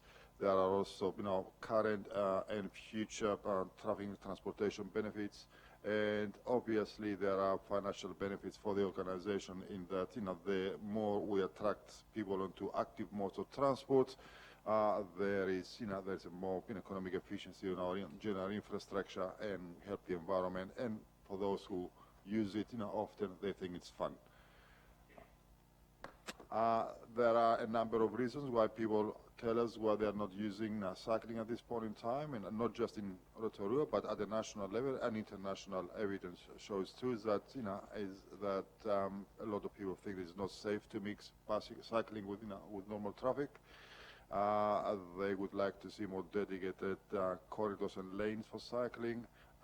They like to see their children to, if they're adding the, on cycle lanes, to be, to be well lit, well lit, and safe. And obviously, the bicycle, it's a very mobile piece of assets and sometimes quite expensive. And there is an issue as to, where is it safe to leave my bicycle. So our network and our plan tries to address all these concerns. In addition to that, the question has been posed to us as to why now, why spend that money right now. It has been a unique opportunity where a full alignment of the New Zealand transport plan and the government's urban cycling funding network came together, and they said, if you have plans to create an urban cycling network and you can accelerate that program over the next 3 years, we will fund 2/3 of the capital cost of this, of those networks. And again, in your LTP, you will see that that's the ratepayer contribution to our $5.5 million plan. Is $1.9 million. The NZTA land transport program contributes to $2.1 million, and the urban cycling framework $1.5 million. In terms and in the context of our LTP for the next 10 years, $87 million of planned spending capital for the transports. Cycling comprises about 6% of the total budget, and the ratepayer contribution about 2%. So as you appreciate, it was a unique opportunity, funding opportunity for us to miss, and would jump on board with that. Now, obviously, the last few months, we have spent some time in developing our framework, talking to the various community groups that are interested in cycling, reviewing national trends and reviewing standards and so on. And now we are just about to commence the 3 major projects here. And one of them, it is the Springfield Otonga Hemo area. And again, it just the map next gives you some indications of what it covers. As you would be aware, on the Hemo Gorge, NZTA is planning to actually, in the procurement processes at the moment, to install an $8.5 million roundabout to address one of the black spots for the transport network, for the district. Around that roundabout, we're working with them to build a complementary walkways and cycleways, to lead, south and east, of the city. And obviously to connect to our urban, cycling and walking network. And you can see the green, highlights. It's where our project, will expand as part of this current financial year. There are details around the, Springfield and Otonga area where there are schools to be accommodated. And obviously, Jody and her team are doing extensive work with the local communities there to understand some of the key considerations or uniqueness in that area. The next project to be working on is on Morris Streets, and again, for you, for those of you who've been participated, into that process, a few years ago, this council decided to block the reserve that our kids used to go to schools in that area, and we have been approached by the local schools who facilitate education for about 1,500 school kids to develop an alternative. So we started, design and plans just before Christmas, and we hope to start work over in the next couple of weeks on that. A fully dedicated and separated cycle lane on Morris Street, which takes consideration the school catchment of Linmore and takes kids to the nearby schools. And as I said earlier, we've got about 1,500 school kids in that area. If we give them a separated, cycleway, and our ambition is to capture at least 10% of those, school kids, to use, bicycles, we'll be doing very well. So that's the next project, and we'll be talking to local people. We're talking to the schools. We're talking to the kids and the cycling action group. And as I said, over the next couple of weeks, you see action on the road on that. The third project, for this year is on Ward Avenue and Scott Street, and again linking Fenton to the forest, and again it targets not just kids but all road users, and basically the area map that indicates that this cycleways is shown here with the blue dotted lines. We're utilizing the existing carriageway and remarking the space, and that's the same that takes all the way to Salah Street. Again, as I said earlier, Jody and her team have been very busy engaging with a large member of the community, to develop our framework. The framework is basically the standard going to follow everywhere in the city, and there's a large number of people being involved into that, and that exercise. In addition to that, obviously, we've got national communications and national messages going through the Urban Cycleway Fund. We have, we had just in December a message that went to all our community. And as we develop each individual component of our network, we're having local specific, discussion and feedback from the local people to understand any unique, concerns or considerations we need to address. And of course, that is an ongoing process where feedback will be ongoing and ongoing adjustments will be made to the network. So that's where this is where we are with our network, and I'm quite happy to take any questions you have. Thank you. Thanks, Stavros. So are there any questions at this point? Councillor Mipika. Stavros, thank you for that. 2.5 metre wide cycleways on the carriageway. Is that standard width? It strikes me as taking up quite a size of the roadway. We're going to have twin directional cycling, 2.5 meters, it's a recommendation of the standards, to apply. And of course, we would not do that where the actual carriageway doesn't allow us to do that. So in Morris Street, we do have the space to allow that to take place, and that will allow us to create a separated, dedicated cycling corridor for the kids to go to school. Repeat, the dual cycleway is the 2.5 metres, correct? So you can go both ways. That's correct. Okay, thank you. Councillor Kent. Thank you, Madam Chair. Just a question on the NZTA proposed roundabout near Waireke. I noticed that the plan calls for underpasses, which is totally against SEPTAB principles, and I wondered why they haven't gone for a concept of overpasses rather than underpasses, which would be a lot safer.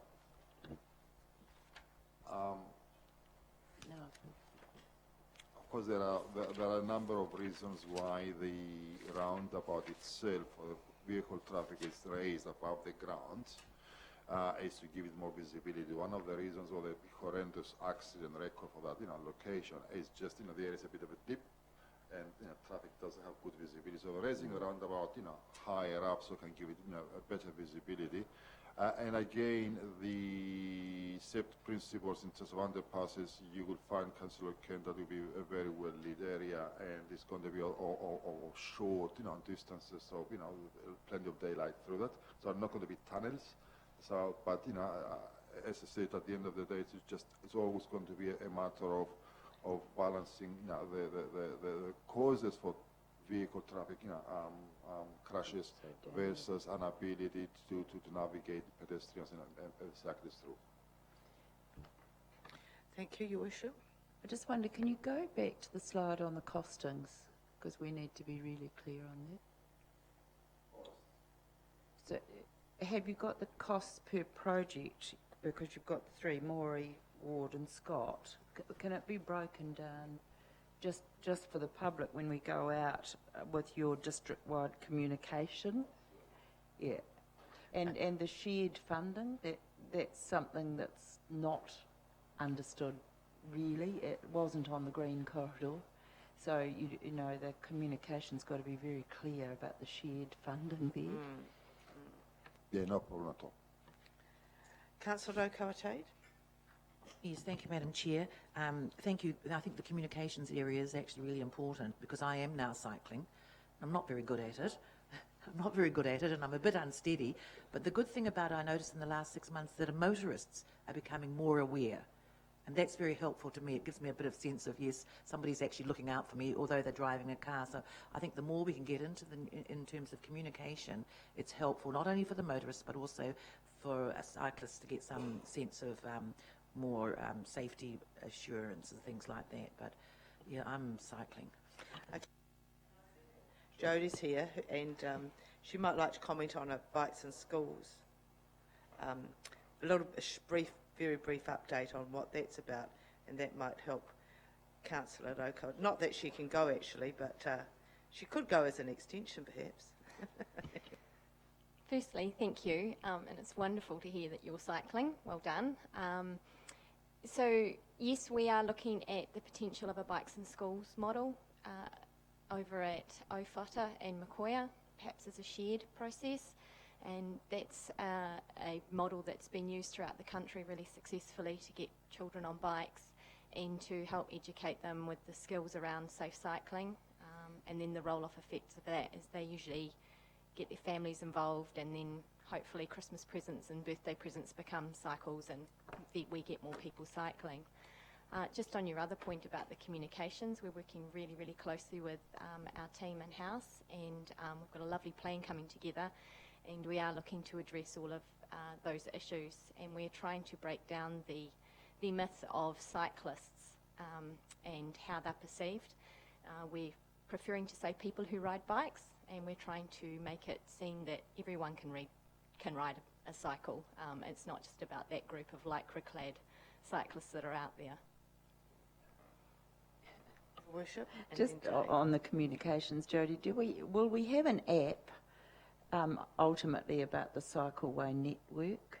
Because I met two Americans looking for the green corridor on the holiday, and I said, come with me, and took them for a ride, which was great. But they were sort of looking at maps and not sure where they were, how to link into it. So will we ultimately, is that the aim, that we get an app on the Cyways?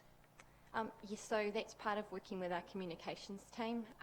So we're really fortunate to have got this Urban Cycle Fund, because it's meant we can accelerate some of the things we're doing and be a bit more ambitious. So we're looking at some website development and all sorts of things that we can offer. What's quite exciting is that cycling can be free, particularly urban cycling. So, you know, we're looking to focus on that and use it as a key economic driver.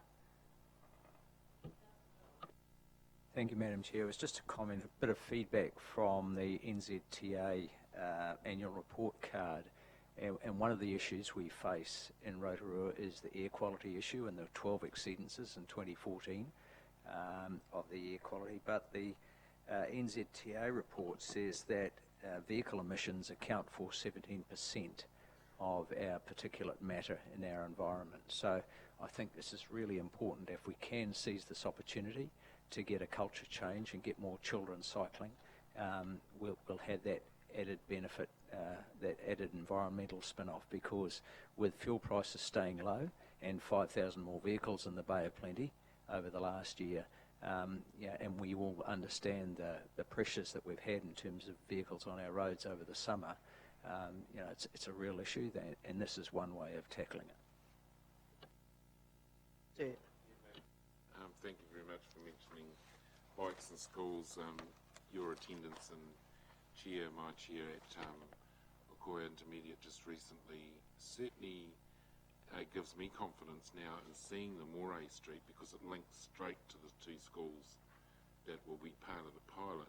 Stavros, is there any proposal to go further up Polycarpa towards Lakes High on Moray? Yeah, I would not, at the moment, we'll go now there, but our network will continue to expand, So the sky is the limit, basically. It depends how much demand that generates, and how much demand we want to generate eventually. But the answer is yes, there is always scope for that. Ross is there, and it's from cycling on footpaths. It's great to see Rotorua footpath renewal. That was an issue worked up with school children that came to us in the annual plan. Are we working with Rotorua School on that? Yes, I met with myself and Monty. Went to the lake early December. We met with the community. Subsequent to that, we met again with the community, and they are working to come to us with some plan in this month. And yes, we have a plan to install a footpath for them there. I just had a question on the communications, Jodie. Just when you're working with our team, particularly in regard to the Green Corridor, I wonder if we could get the message out a bit more that it's not only cyclists that are welcome on the Green Corridor, it's skateboarders, segways, the disability scooters, all of these things, because I know for sure that skateboarders and rollerbladers don't necessarily feel that they are welcome. So I just somehow think we've got to say that this is for all of those users, scooters, and think. Had you considered that at all? Yes, absolutely. So what we've actually developed is a feedback portal, and on our council website we've got the Urban Cycling Strategic Plan and the framework that Stavros mentioned that's got our standards. So we're encouraging people to feedback, and currently every piece of feedback is channeling through myself. So we're taking a lot of that feedback on board to help us build our messaging for communication back to our community. Right, now, are there any questions of councillors for the rest of this very comprehensive report? Yes, and it does, as I said, go to 93. I don't intend to go through it page by page. I'm sure you've, in your reading, had a chance to highlight things that you're concerned about. So, Councillor Gould first, then Councillor Kent. Madam Chair, page 76, when people phone the council, a couple of weeks ago there's a lot of problems with people just dialing the council and couldn't get through. Is the call centre taken, when the after hours numbers go to the call centre, does the call centre switch over to the Rotorua Lakes Council at 8 o'clock in the morning, 8:30 in the morning, or 9 o'clock in the morning, and close at 5 o'clock at night? Do you know, Dave? It switches across at 8 o'clock and about 5 o'clock at night. The big issue you run into in terms of, and you can see the stats there in terms of calls, it's like any queuing system, right? You can't cope within that with the peaks. And the main issue in terms of not being able to cope with the peaks is actually knowing when they occur. So there's a lot of research that goes on in terms of what the staffing should look like in terms of it, and there's been a move over the last 18 months to go with varying hours for people.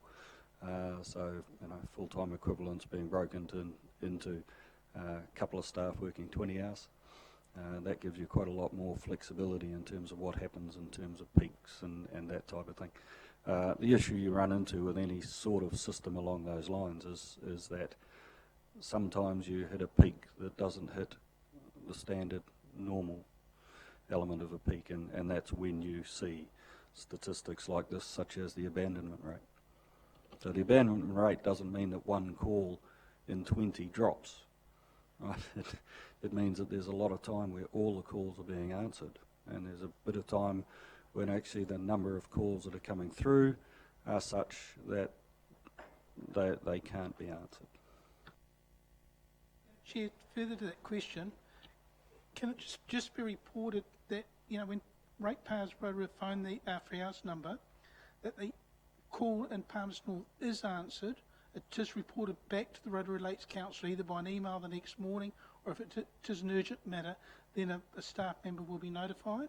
Because I think people need to realise that if there's an emergency out there, they need to ring and try and get the answer sorted out as quickly as possible. And my other question is, you asked a question about footpaths before. Is the footpath to Rotorua School, is it going to be looked at sometime in the future when we had a submission last year? If I can answer the first question before we address the second. The call answering isn't with Palmerston North anymore. The call answering goes through our local security firm. They handle that. All of the calls are passed back to us. There is a recording mechanism in terms of what happens, and there's a report that comes back to us. They work under, and all of them, Palmerston North was the same, under our standard operating procedures that we set, which is actually that they have all of our direct call numbers for people to be called out. So if there are noise complaints, they're passed on to our noise operators. Animal complaints are passed on to animal operators. So everything effectively happens in terms of our standard operating protocols, and are followed up by us and fed back into our systems and maintained on our systems.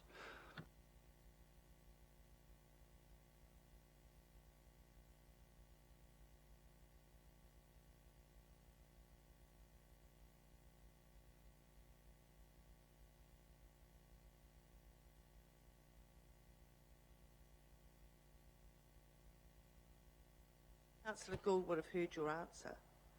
No, I didn't think so. He needs you to speak into the microphone, please.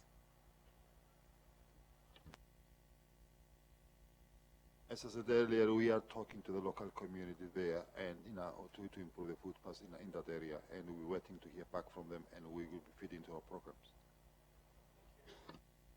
Councillor Kent. Thank you, Madam Chair.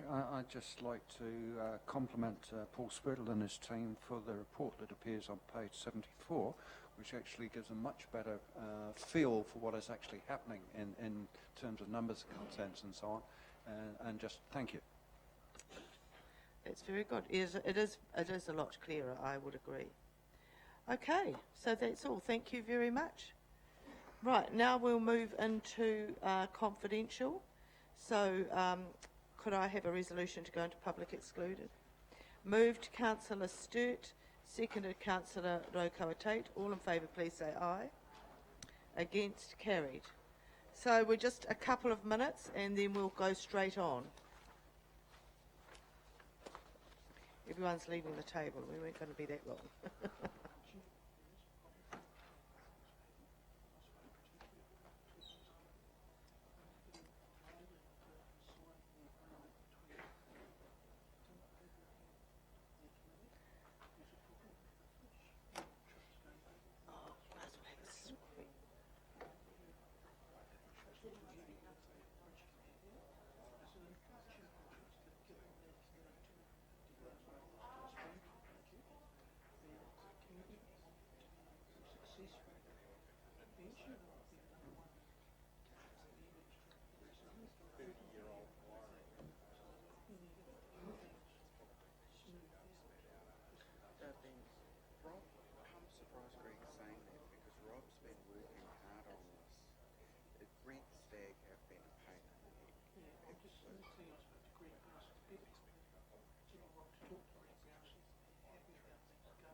Well, we're doing